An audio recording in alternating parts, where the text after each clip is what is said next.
3 decades हो चुके थे जब मॉन्स्टर्स पहली बार आए थे, लेकिन आज के टाइम में मॉन्स्टर्स कोई बड़ी प्रॉब्लम नहीं रहे, क्योंकि जो लोग सुपर पावर्स से ब्लेस्ड थे उन्होंने उनको हैंडल कर लिया।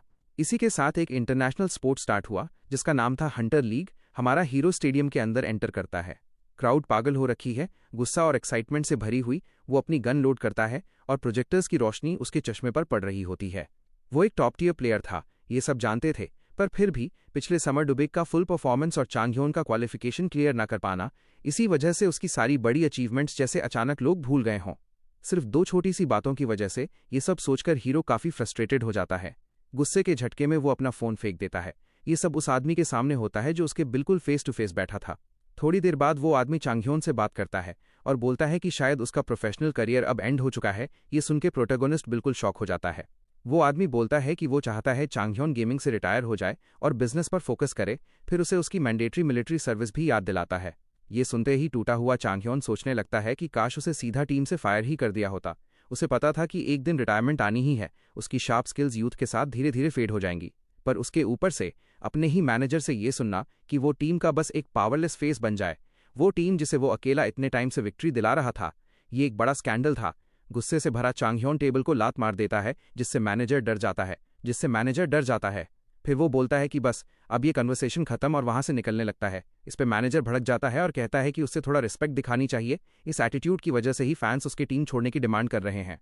लेकिन जब मैनेजर ये बोल देता है कि उसे अफसोस है कि उसने चांगह्योन जैसे बंदे को कुछ बनाया, तो चांगह्योन वहीं जम जाता है। वो पलटकर गुस्से में मैनेजर की तरफ बढ़ता है और उसे कॉलर से पकड़ लेता है।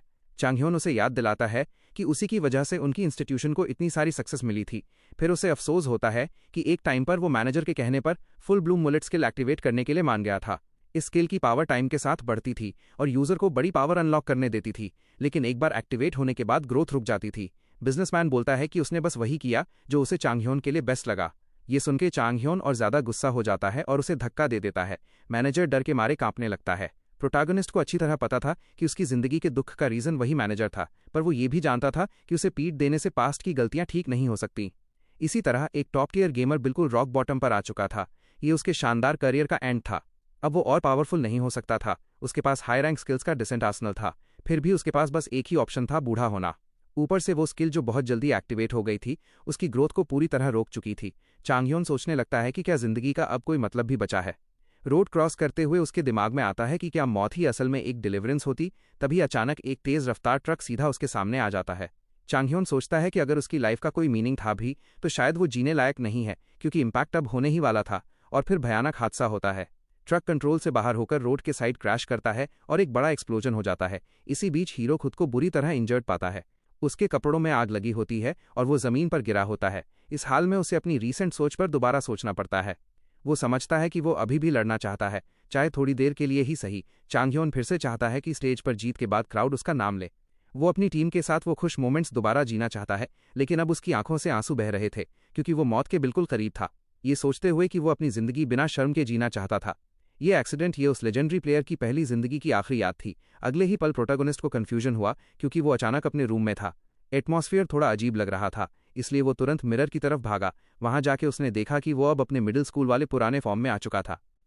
तभी एक औरत ने डोर खोला और चांगह्योन से पूछा कि क्या वो रेडी है। हीरो और ज्यादा शॉक हो गया, क्योंकि उसकी माँ भी यंग दिख रही थी, बिल्कुल पहले जैसी। माँ ने पूछा कि सब ठीक है या नहीं, और चांगह्योन ने जल्दी से बात को टाल दिया। तब चांगह्योन को समझ आ गया कि वो पास्ट में रिवाइंड हो चुका है। ये रियलाइज होते ही बंदा खुशी से भर गया। उसे अपने ग्लोरी डेज दोबारा जीने का चांस मिल गया था। इस बार वो वही गलतियां रिपीट नहीं करेगा। हंटर बनने का टैलेंट फिजिकल स्ट्रेंथ चेक करके डिसाइड होता था, जो हाईटेक मशीन से मेजर किया जाता था। लेकिन वो एडवांस्ड मशीन्स अभी तक अवेकनर स्किल्स का एग्जैक्ट नेचर आइडेंटिफाई नहीं कर पाती थी। इसी वजह से अवेकनर्स को खुद स्पेल्स के बारे में सोचना पड़ता था और उनको यूज करने का तरीका निकालना पड़ता था। लेकिन हमारा हीरो इस टेंशन से बचा हुआ था, क्योंकि उसके पास ऑल सीइंग आई थी। उस रात हीरो बेड पर लेटा और अपनी सिस्टम विंडो चेक करता है। उसका full Bloom skill rank A पर रिग्रेस हो चुका था, बिल्कुल जैसे उसने प्रेडिक्ट किया था। चांगह्योन इस बात से ज्यादा वरिड नहीं था, क्योंकि स्किल्स को ट्रेन किया जा सकता था और इक्विपमेंट दोबारा खरीदी जा सकती थी। उसकी मेन टेंशन ये थी कि उसे अपने कमजोर बॉडी और लो रैंक स्किल्स के साथ एडजस्ट करना पड़ेगा। तभी उसने किसी की बहस सुनी। एक आदमी कह रहा था कि हीरो अपनी मर्जी से जिंदगी जी सकता है, लेकिन उसकी माँ मना कर रही थी, बोल रही थी कि वो अभी बहुत छोटा है। इसी वजह से आदमी ने 1 साल का ट्रायल मांगा। माँ ने कहा कि 1 साल बहुत ज़्यादा है, क्योंकि इतने टाइम में अगर बेटा पढ़ाई पर ध्यान न दे पाया तो वो फेल हो सकता है, एक ऐसे सपने के लिए जो शायद कभी पूरा ही ना हो। ये सुन के प्रोटोगोनिस्ट को याद आया कि पहले भी उसकी माँ उसके हंटर बनने के ड्रीम के खिलाफ थी। वो समझ गया कि उसके पास माँ से लड़ने का टाइम नहीं है। लेकिन तभी उसका ध्यान गया कि बहस के एक साइड ने कहा था कि 1 साल बहुत इंपॉर्टेंट होता है। बच्चे को समझ आया कि माँ सही कह रही है। 1 साल में एक हंटर बहुत सारे मैचेस खेल सकता है, एक्सपीरियंस गेन कर सकता है और स्किल्स अपग्रेड कर सकता है। उसने सोचा कि अगर उसने पहले स्टार्ट किया होता तो शायद उसका फुल ब्लूम बी रैंक तक पहुंच जाता और उसका गेमिंग करियर बिल्कुल अलग डायरेक्शन ले लेता। इसी सोच के साथ वो सीधा बीच में घुस जाता है और बोलता है कि उसे सिर्फ 6 महीने चाहिए अपनी माँ को प्रूव करने के लिए। ये सुन के दोनों शॉक हो जाते हैं। माँ थोड़ी परेशान हो जाती है, जबकि आदमी के चेहरे पर थोड़ी रिलीफ आ जाती है। चांगह्योन क्लियरली बोलता है कि वो अपना टैलेंट माँ को दिखा के रहेगा। फिर हीरो को एक और शॉक मिलता है, उसे ट्रेनिंग रूम में एंट्री डिनाई कर दी जाती है। लेडी एक्सप्लेन करती है कि माइनर्स को फैसिलिटी यूज करने के लिए गार्जियन की परमिशन चाहिए होती है। ये डिटेल हीरो के दिमाग से निकल गई थी, क्योंकि पहले वो 18 से ऊपर था और एक पूरी जिंदगी जी चुका था। ये सोचकर वो इरिटेट हो जाता है, क्योंकि इसका मतलब था कि वो आज ट्रेन नहीं कर सकता। जैसे ही वो कोई सोल्यूशन पूछने वाला होता है, किसी ने उसके शोल्डर पर टैप किया। चांगह्योन पलट के देखता है तो एक चीयरफुल सा यंग बंदा खड़ा होता है। वो उसे पहचान लेता है, दोजुन किम। दोजुन पूछता है कि वो यहाँ क्यों आया है। प्रोटैगनिस्ट के हिसाब से दोजुन एक क्लोज रेंज हंटर था, जिसका लाइफ काफ़ी ईजी थी, क्योंकि वो फर्स्ट डिवीजन का एलीट था और प्रोज से कनेक्टेड था, भले ही वो नंबर 1 ना हो। लेकिन इस टाइम पीरियड में दोनों एक दूसरे के लिए बिल्कुल स्ट्रेंजर्स होने चाहिए थे, इसलिए हीरो बोलता है कि वो उसे जानता ही नहीं। इस पर दोजुन खुद इंट्रोड्यूस करता है, बोलता है कि उनकी क्लासेस पास पास हैं और वो स्कूल में एक वेल नोन अवेकनर है। लेकिन जब प्रोटैगनिस्ट कहता है कि उसने उसका नाम तक नहीं सुना तो दोजुन बिल्कुल शॉक हो जाता है। फिर वो सिचुएशन एक्सेप्ट करता है और पूछता है कि क्या चांगह्योन हंटर यूथ क्लब ज्वाइन करने आया है। चांगह्योन जवाब देता है कि वो ट्रेनिंग रूम के लिए आया है, जहां गार्जियन की जरूरत होती है। दोजुन किम बोलता है कि दोजुन के पास अथॉरिटी थी कि वो हीरो को एक्सेस दिलवा सके। वो अकादमी यूथ क्लब का मेंबर था। ये बात चांगह्योन को पहले पता ही नहीं थी। तब हीरो को समझ आया कि हर चीज की एक प्राइस होती है, क्योंकि दोजुन ने कंडीशन रखी कि वो उसकी ट्रेनिंग देखना चाहता है। थोड़ा इनकन्वीनियंस था, लेकिन प्रोटैगनिस्ट ने मान लिया, क्योंकि वैसे भी कोई रियल रिस्क नहीं था। इतना कहने के बाद लेडी ने उसे ट्रेनिंग रूम 3 यूज करने को बोला, क्योंकि यूथ क्लब के एक मेंबर ने उसका गार्जियन बनने के लिए हाँ कर दी थी। थोड़ी देर बाद दोजुन बोलता है कि उसे देख के सरप्राइज हो रहा है कि स्कूल में उसके अलावा भी कोई हंटर बनना चाहता है। ये सुन के चांगह्योन शॉक हो जाता है, क्योंकि वो उसी की बात कर रहा था। दोजुन किम फिर से बताता है कि वो हंटर यूथ क्लब का पार्ट है, लेकिन वहां एडजस्ट करना मुश्किल था, क्योंकि बाकी मेंबर्स काफी बड़े और अननोन थे। फिर वो हीरो से पूछता है कि वो ऐसी ट्रेनिंग रूम क्यों यूज कर रहा है जहां यूजुअली कोई जाता ही नहीं। चांगह्योन एक्सप्लेन करता है कि शायद सब लोग हंटर लीग के पीछे इतना ऑब्सेस्ड हैं, इसलिए। चांगह्योन फिर उससे पूछता है कि क्या वो सच में उसका नॉर्मल ट्रेनिंग देखना और उसके स्किल्स टेस्ट होते हुए देखना चाहता है। दोजुन किम हेल्प ऑफर करता है तो प्रोटैगनिस्ट को रियलाइज होता है कि ये बंदा अटेंशन का भूखा है, पर फिर भी वो अग्री नहीं कर पाता, क्योंकि टेक्निकली वो रीइंकॉर्नेशन था और एज में उस मिडिल स्कूलर से काफी बड़ा था। सब सेट हो जाता है, ट्रेनिंग सेशन प्रोग्राम होता है और शुरू होते ही एक तेज रोशनी चमकती है जो दोजुन किम को ऑलमोस्ट अंधा कर देती है। उसके बाद हीरो का बुलाया हुआ टैंकर क्लोन अपीयर होता है। अगर रियल लाइफ को वीडियो गेम से कंपेयर करें तो ये एक ट्रेनिंग यूनिट जैसा होता, लेकिन ये नॉर्मल नहीं था। जैसे ही उसने अपनी बड़ी शील्ड निकाली, पता चला कि इसका डिफेंस इतना सॉलिड है कि डैमेज करना ऑलमोस्ट इम्पॉसिबल है। दोजुन को लगा ट्रेनिंग गलत प्रोग्राम हो गई है।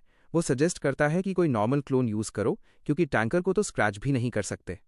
लेकिन प्रोटैगनिस्ट अपना वेपन समन करता है और बोलता है कि दोजुन बकवास कर रहा है, ट्रेनिंग डमी का ड्यूरेबल होना ही नॉर्मल बात है। चांगह्योन फिर एक वाइल्ड स्माइल के साथ हिंट देता है कि ये मॉन्स्टर सिर्फ दोजुन के लिए अनस्क्रैचेबल है। किसी भी स्ट्रॉन्ग मटेरियल को तोड़ने का सबसे ईजी तरीका होता है उससे और ज़्यादा स्ट्रॉन्ग चीज से मारो, लेकिन अभी हीरो के लिए ये पॉसिबल नहीं था। इसलिए उसके पास बस एक ही ऑप्शन था टैंकर को गिराने का, उसके जॉइंट्स पर अटैक करना। और फिर चांगह्योन अपना पहला स्पीयर थ्रस्ट करता है और टैंकर क्लोन को हिट कर देता है। ये देख के हीरो खुश हो जाता है, क्योंकि उसका अपने बॉडी पे कंट्रोल अभी भी सॉलिड था। फिर वो अपनी ऑल सीइंग आई यूज करता है ताकि ट्रेनिंग डमी के वीक स्पॉट्स लोकेट कर सके। थोड़ी देर फोकस करने के बाद चांगह्योन वर्चुअल मॉन्स्टर पर चार्ज करता है। वो पहले उसका आर्म कट करता है, फिर वेस्ट पर स्लैश करता है और फाइनली लास्ट ब्लो देता है। इसी तरह जो ट्रेनिंग डमी स्क्रैच भी नहीं होता था वो टुकड़ों में गिर जाता है। ये यंग स्पीयरमैन की क्लियर विक्ट्री थी। उसकी शॉकिंग परफॉर्मेंस देखकर चांगह्योन को अफसोस होता है कि उसने ट्रेनिंग सेशन रिकॉर्ड नहीं की। दोजुन किम बोलता है कि हीरो जीत गया, क्योंकि उसने टैंकर का डिफेंस मिनिमम कर दिया था, वरना स्पेशल वेपन चाहिए होता।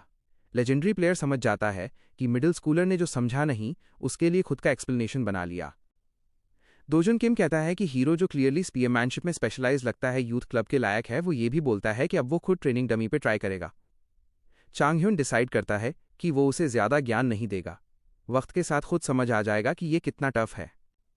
उसी रात फैसिलिटी में दोजुन किम थका हुआ और कंफ्यूज्ड होता है ये सोचते हुए कि उसने चांग ह्यून के एग्जैक्ट मूवमेंट्स कॉपी किए थे। जब उसने ट्रेनिंग डमी का सामना किया उसने मॉन्स्टर का डिफेंस मिनिमम कर दिया, लेकिन फिर भी वो और भी ज्यादा क्यूरियोसिटी बढ़ जाती है क्योंकि क्लोन हर अटैक के टाइम उसकी तरफ चार्ज करता है, फिर भी स्क्रैच तक नहीं होता।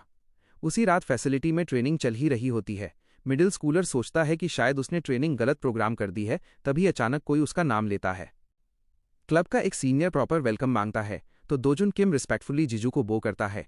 तब जिजू नोटिस करता है कि दोजुन टैंकर क्लोन पर अटैक करने की कोशिश कर रहा है। दोजुन एक्सप्लेन करता है कि वो ट्रेनिंग से पहले थोड़ा वार्म अप करना चाहता है। इस पर जीसू उसे कॉल आउट करता है और बोलता है कि ऐसे ट्रेनिंग डमी के साथ वार्म अप करना बेकार है।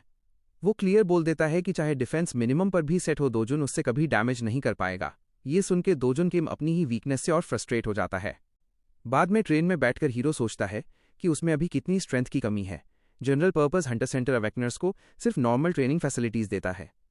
अकेला होते ही हीरो हंटर लीग के मॉन्स्टर्स और ए स्पॉटिंग पार्टनर फीचर पर ट्राई करता है। तब उसे समझ आता है कि उससे और पावर चाहिए क्योंकि उसकी ऑल सीइंग आई सिर्फ बी रैंक की थी जो पावरफुल अटैक्स यूज करने से रोक रही थी। उसकी फिजिकल एबिलिटी बस 1 फीट न्यूकमर से थोड़ी सी बेटर थी, इसलिए हीरो डिसाइड करता है कि वो अपनी स्ट्रेंथ बढ़ाने के लिए प्रॉपर वर्कआउट करेगा। वो सोचता है कि उसकी रिकवरी फास्ट है thanks to full bloom. Chang Hyun को अच्छी तरह पता था कि प्रैक्टिस ही उसका इकलौता रास्ता है पावर गेन करने का, क्योंकि हंटर सेंटर के ट्रेनिंग रूम के लिए गार्जियन अप्रूवल चाहिए होती थी, जो काफ़ी इनकन्वीनियंट था। इसी वजह से वो अपना स्मार्टफोन उठाता है और ऐसी जगह सर्च करने लगता है जहां वो अकेले प्रैक्टिस कर सके। तभी अचानक दोजुन किम का कॉल आता है। दोजुन सीधा पूछता है कि क्या वो ट्रेनिंग जाने वाला है। ये सुनकर चांग ह्यून थोड़ा इंट्रीग्ड होता है। फिर दोजुन डिनर ट्रीट ऑफर करता है। थोड़ी देर बाद सिटी के बेस्ट हैंगओवर सूप वाले रेस्टोरेंट में दोजुन किम अपने स्कूलमेट को वेव करता है जो अभी अभी आया होता है। चांग ह्यून बोलता है कि बंदा काफ़ी लोडेड लगता है और दोजुन तुरंत मान लेता है। उसके अकॉर्डिंग अगर बैकग्राउंड रिच हो तो हंटर बनने का रास्ता काफ़ी ईजी हो जाता है। हीरो भी इस बात से मना नहीं कर पाता क्योंकि इक्विपमेंट और टेस्ट्स दोनों ही महंगे होते हैं। फिर भी चांग ह्यून नोटिस करता है कि सामने बैठा मिडिल स्कूलर बिल्कुल उस बंदे जैसा है जिसे वो अपनी पहली जिंदगी में जानता था, हमेशा अटेंशन का भूखा। इसलिए हीरो बोलता है सीधा पॉइंट पे आ। दोजुन थोड़ा कंफ्यूज हो जाता है तो चांग ह्यून बोलता है कि आज का इन्विटेशन शायद पीटी की वजह से है। दोजुन डिनाई करता है और बोलता है कि ऐसा नहीं है, उससे बस हीरो से कुछ पूछना था। चांग ह्यून वेटर को बुला लेता है क्योंकि उसे पहले ही गैस हो गया होता है कि दोजुन को ट्रेनिंग डमी के साथ प्रॉब्लम आ रही है। दोजुन एक्सप्लेन करता है कि उसने प्रोडिजी के एग्जैक्ट मूवमेंट्स कॉपी किए, फिर भी टैंकर क्लोन को गिरा नहीं पाया, इसलिए वो एडवाइस मांगना चाहता था। पर बीच में ही वो रुक जाता है और नीचे देखने लगता है जैसे कुछ नोटिस हो गया हो। ये देखकर हीरो भी क्यूरियस हो जाता है और पलट के देखता है। तभी 3 यंग बंदे रेस्टोरेंट में एंटर करते हैं जिनके कपड़े दोजुन जैसे ही होते हैं, मतलब वो सेम टीम के लोग थे। वो लोग दोजुन की बुराई करते हुए अंदर आते हैं। मिडिल स्कूलर को बहुत एम्बैरेसमेंट होती है क्योंकि उसका मजाक उड़ाया जा रहा था टैंकर क्लोन को बीट करने की कोशिश पर। जिजू बताता है कि उसने दोजुन से पूछा था कि वो ऐसी ट्रेनिंग क्यों कर रहा है और दोजुन ने कहा था कि उसके एक दोस्त ने टैंकर क्लोन को गिरा दिया था, लेकिन जिजू ने उस पर यकीन नहीं किया। जब मौकरी और बढ़ती जाती है, प्रोटैगोनिस्ट को समझ आ जाता है कि ये सीनियर्स ही दोजुन किम की ग्रोथ के बीच में रुकावट बने हुए हैं, इसलिए वो इंटरवीन करने का डिसीजन लेता है और जोर से बोलता है कि टैंकर क्लोन को गिराने के लिए सेटिंग्स चेंज करने की ज़रूरत ही नहीं होती और अगर सही मेथड यूज़ किया जाए तो ये काम बिल्कुल भी मुश्किल नहीं है। फिर प्रोटैगोनिस्ट अपने दोस्त की तारीफ करते हुए बोलता है कि इतना पावरफुल अपोनेंट गिराने की कोशिश करना, जब बाकी सब बोल रहे थे कि ये बिल्कुल ही इम्पॉसिबल है, उन सबको और ज़्यादा चुभ गया। असल में बात ये थी कि वो खुद इतने वीक थे कि कर ही नहीं पाए और इसी बात ने जिजू को पूरा ट्रिगर कर दिया। जैसे ही वो अकादमी और अपनी पोजीशन के बारे में बोलने लगा, वो खड़ा हो गया। दोजुन किम ने टाइम पर अपने दोस्त को चुप करवाना चाहा, लेकिन तब तक देर हो चुकी थी। जिजू ने अपना पैर सीधा टेबल पर रख दिया और अपने टीममेट को चुप रहने का इशारा किया। फिर वो सीधा चांग ह्योन पर चढ़ गया, बोलता है कि वो उनकी बुराई कर रहा है और क्लेम करता है कि उस जैसा अवेकनर एक ही अटैक में उसे मार सकता है। उसने चांग ह्योन को 3 सेकंड दिए, जो करना है कर ले कहते हुए। ये सब देखकर चांग ह्योन को अजीब भी लगा और गुस्सा भी आया क्योंकि जिजू बिल्कुल मूवीज के टिपिकल गुंडे जैसा एक्ट कर रहा था।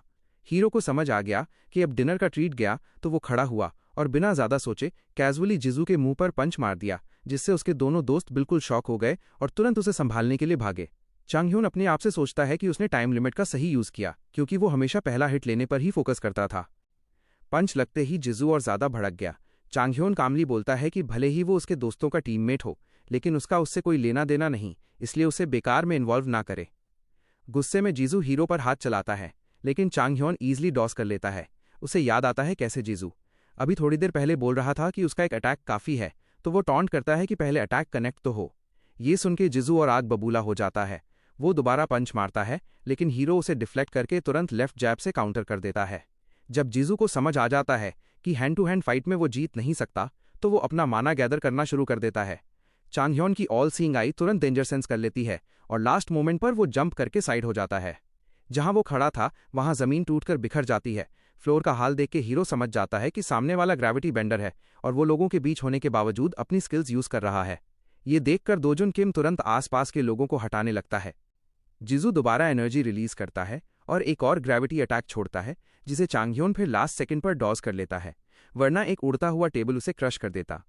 चांगह्योन चाहता था कि बात इतनी आगे न बढ़े, लेकिन अब उसके पास कोई ऑप्शन नहीं बचा था। वो फॉर्मली बोलता है कि जिजू का टाइम खत्म हो चुका है, लेकिन जिजू उल्टा जवाब देता है और एक और अटैक कर देता है, जो हीरो फिर से डॉस कर लेता है। अब चांगह्योन एक टफ स्पॉट में था, उसकी आंखें उसे अटैक से बचा रही थी, लेकिन वो जिजू के पास पहुंच ही नहीं पा रहा था। तब उसके दिमाग में एक आइडिया आता है। वो जमीन पर पड़ी एक प्लेट उठाता है और पूरी ताकत से जिजू की तरफ फेंक देता है। जिजू मुस्कुराता है और ग्रेविटी मैनिपुलेशन से प्लेट को हवा में ही रोक लेता है, फिर उसे नीचे गिरा देता है। बोलता है कि ऐसी चीप ट्रिक्स उस पर काम नहीं करती, लेकिन अगले ही सेकंड एक और प्लेट सीधा उसके मुंह पे लगती है। चांगह्योन बिना रुके प्लेट्स फेंकता रहता है और बोलता है कि अगर इतना ही स्ट्रांग है तो इन्हें डॉस करके दिखा। धीरे धीरे जिजू ओवरवेल्म हो जाता है। चांगह्योन को याद आता है कि हर स्किल का एक कूलडाउन होता है और जब उसे इग्नोर किया जाता है तो नतीजा खराब होता है। कुछ ही पलों में जिजू का हाथ कांपने लगता है। वो अब ग्रेविटी यूज ही नहीं कर पा रहा था। इसी मौके का फायदा उठाते हुए चांगह्योन एक और प्लेट सीधा उसके सर पर दे मारता है, जब वो बिल्कुल डिफेंसलेस खड़ा होता है। हीरो की चालाकी और दिमाग लगाने वाली फाइटिंग ने जिजू को पूरा इरिटेट कर दिया था। तभी अचानक जिजू को लगा कि हीरो उसकी नजरों से गायब हो गया है। उसे कुछ समझ आता उससे पहले ही किसी ने जोर से हेड्स चिल्लाया। लड़का पैनिक हो गया और कंफ्यूज होते हुए अपना सर कवर कर लेता है, ये समझने की कोशिश करते हुए कि आवाज आ कहां से रही है। और तभी बैम, चांगह्योन का पंच सीधा उस पर लगता है। जिजू गुस्से में चिल्लाता है कि उसने पेट पर अटैक एक्सपेक्ट किया था, सर पर क्यों मारा। लेकिन चांगह्योन फिर से जोर से हेड्स बोलता है। ये सुन के जिजू और कंफ्यूज हो जाता है, सोचता है कि अब नेक्स्ट अटैक क्या होगा। वो अपना पेट कवर कर लेता है, ये सोचकर कि हीरो वहीं मारेगा, लेकिन चांगह्योन सीधा सर पर पंच मार देता है। हीरो बार बार हेड्स चिल्लाता रहता है और अपनी लेफ्ट फिस्ट जिजू के चेहरे पर जमाता जाता है। कुछ ही सेकंड्स में जिजू बेहोश हो जाता है और हीरो फाइनली बीट डाउन रोक देता है। तभी एक चीज चांगह्योन का ध्यान खींच लेती है और वो थोड़ा स्टार्टल्ड हो जाता है। रेस्टोरेंट का हाल देखकर वो खुद से बोलता है कि जगह इतनी ज्यादा तबाह उसकी वजह से नहीं हुई। हाँ, पहला पंच उसने ही मारा था, लेकिन उससे एक स्क्रैच भी नहीं आई, जबकि सामने वाला बंदा बुरी तरह पिटा हुआ और बेहोश पड़ा था। चांगह्योन तुरंत दिमाग लगाता है, क्योंकि जिजू के दोनों दोस्त और उसका अपना साथी वहां से जा चुके थे। तभी अचानक पुलिस आ जाती है, जो हीरो को थोड़ा पैनिक करा देती है। अब सिर्फ एक ही सोल्यूशन बचता है। वो अपना चेहरा थोड़ा गंदा करता है, बुली को उठाता है और उसके ऊपर पानी डालकर उसे होश में लाता है। जिजू आंखें खोलता है और देखता है कि बिगनर जमीन पर आंखें बंद करके पड़ा है, जैसे वो खुद पीटा गया हो। जिजू बिल्कुल कंफ्यूज हो जाता है, लेकिन फिर भी गुस्से में सोचता है कि वो बदला लेगा। तभी पुलिस के साथ दोजुन किम आ जाता है और ऑफिसर को पूरी सिचुएशन दिखाता है। जिजू को तुरंत समझ आ जाता है कि वो किस मुसीबत में फंस गया है, जब उसका सपोजली हारा हुआ अपोनेंट दया की भीख मांगता हुआ एक्ट करता है। ऑफिसर तुरंत स्टन गन निकालता है और जिजू को अरेस्ट कर लेता है। ये देखकर चांगह्योन अंदर ही अंदर खुश हो जाता है, क्योंकि उसने सक्सेसफुली पुलिस को चक्कर दे दिया था और खुद किसी ट्रबल में नहीं फंसा। उसे ये भी पता था कि जिजू कभी सच नहीं बोलेगा, क्योंकि उसे शर्म आएगी ये मानने में कि वो उससे हार गया, और अगर बोल भी दे तो क्राइम सीन की हालत उसके ही खिलाफ जा रही थी। बाद में ट्रेनिंग सेंटर पर कोई जिजू के बारे में बात कर रहा होता है, और वो कोई और नहीं दोजुन किम होता है। वो बताता है कि जिजू को पूरी टीम से डांट पड़ी है और अफवाह है कि उसे क्लब से निकाल भी दिया जा सकता है।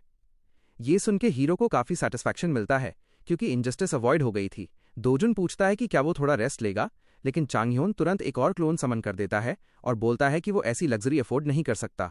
वो मेहनत के सामने सीधा खड़ा रहता है, जबकि उसका दोस्त बस सिचुएशन एक्सेप्ट कर लेता है। चांगह्योन अपना वेपन मजबूती से पकड़ता है और सोचता है कि फुल ब्लूम एक बड़ी अचीवमेंट पर नया टैलेंट देता है। इसका मतलब था कि उसे एक नई स्किल मिल चुकी है। ये सोच के वो मॉन्स्टर की तरफ चार्ज करता है, हवा में जंप लगाता है और जोर से चिल्लाता है हेड्स। ये नया अवेकन टैलेंट, जिसका नाम कॉलिंग योर अटैक था, हीरो को अलाउ करता था कि वो किसी रैंडम स्किल या टारगेट का नाम चिल्लाए और अपने अटैक को एनहांस करे। इस पावर के साथ चांगह्योन सीधा क्लोन का सर चीर देता है और जीत उसकी हो जाती है। दोजुन शॉक में रह जाता है, जबकि हीरो सोचता है कि उसे अभी भी अजीब लग रहा है कि एक बुली को गिराना भी अचीवमेंट माना जा रहा है।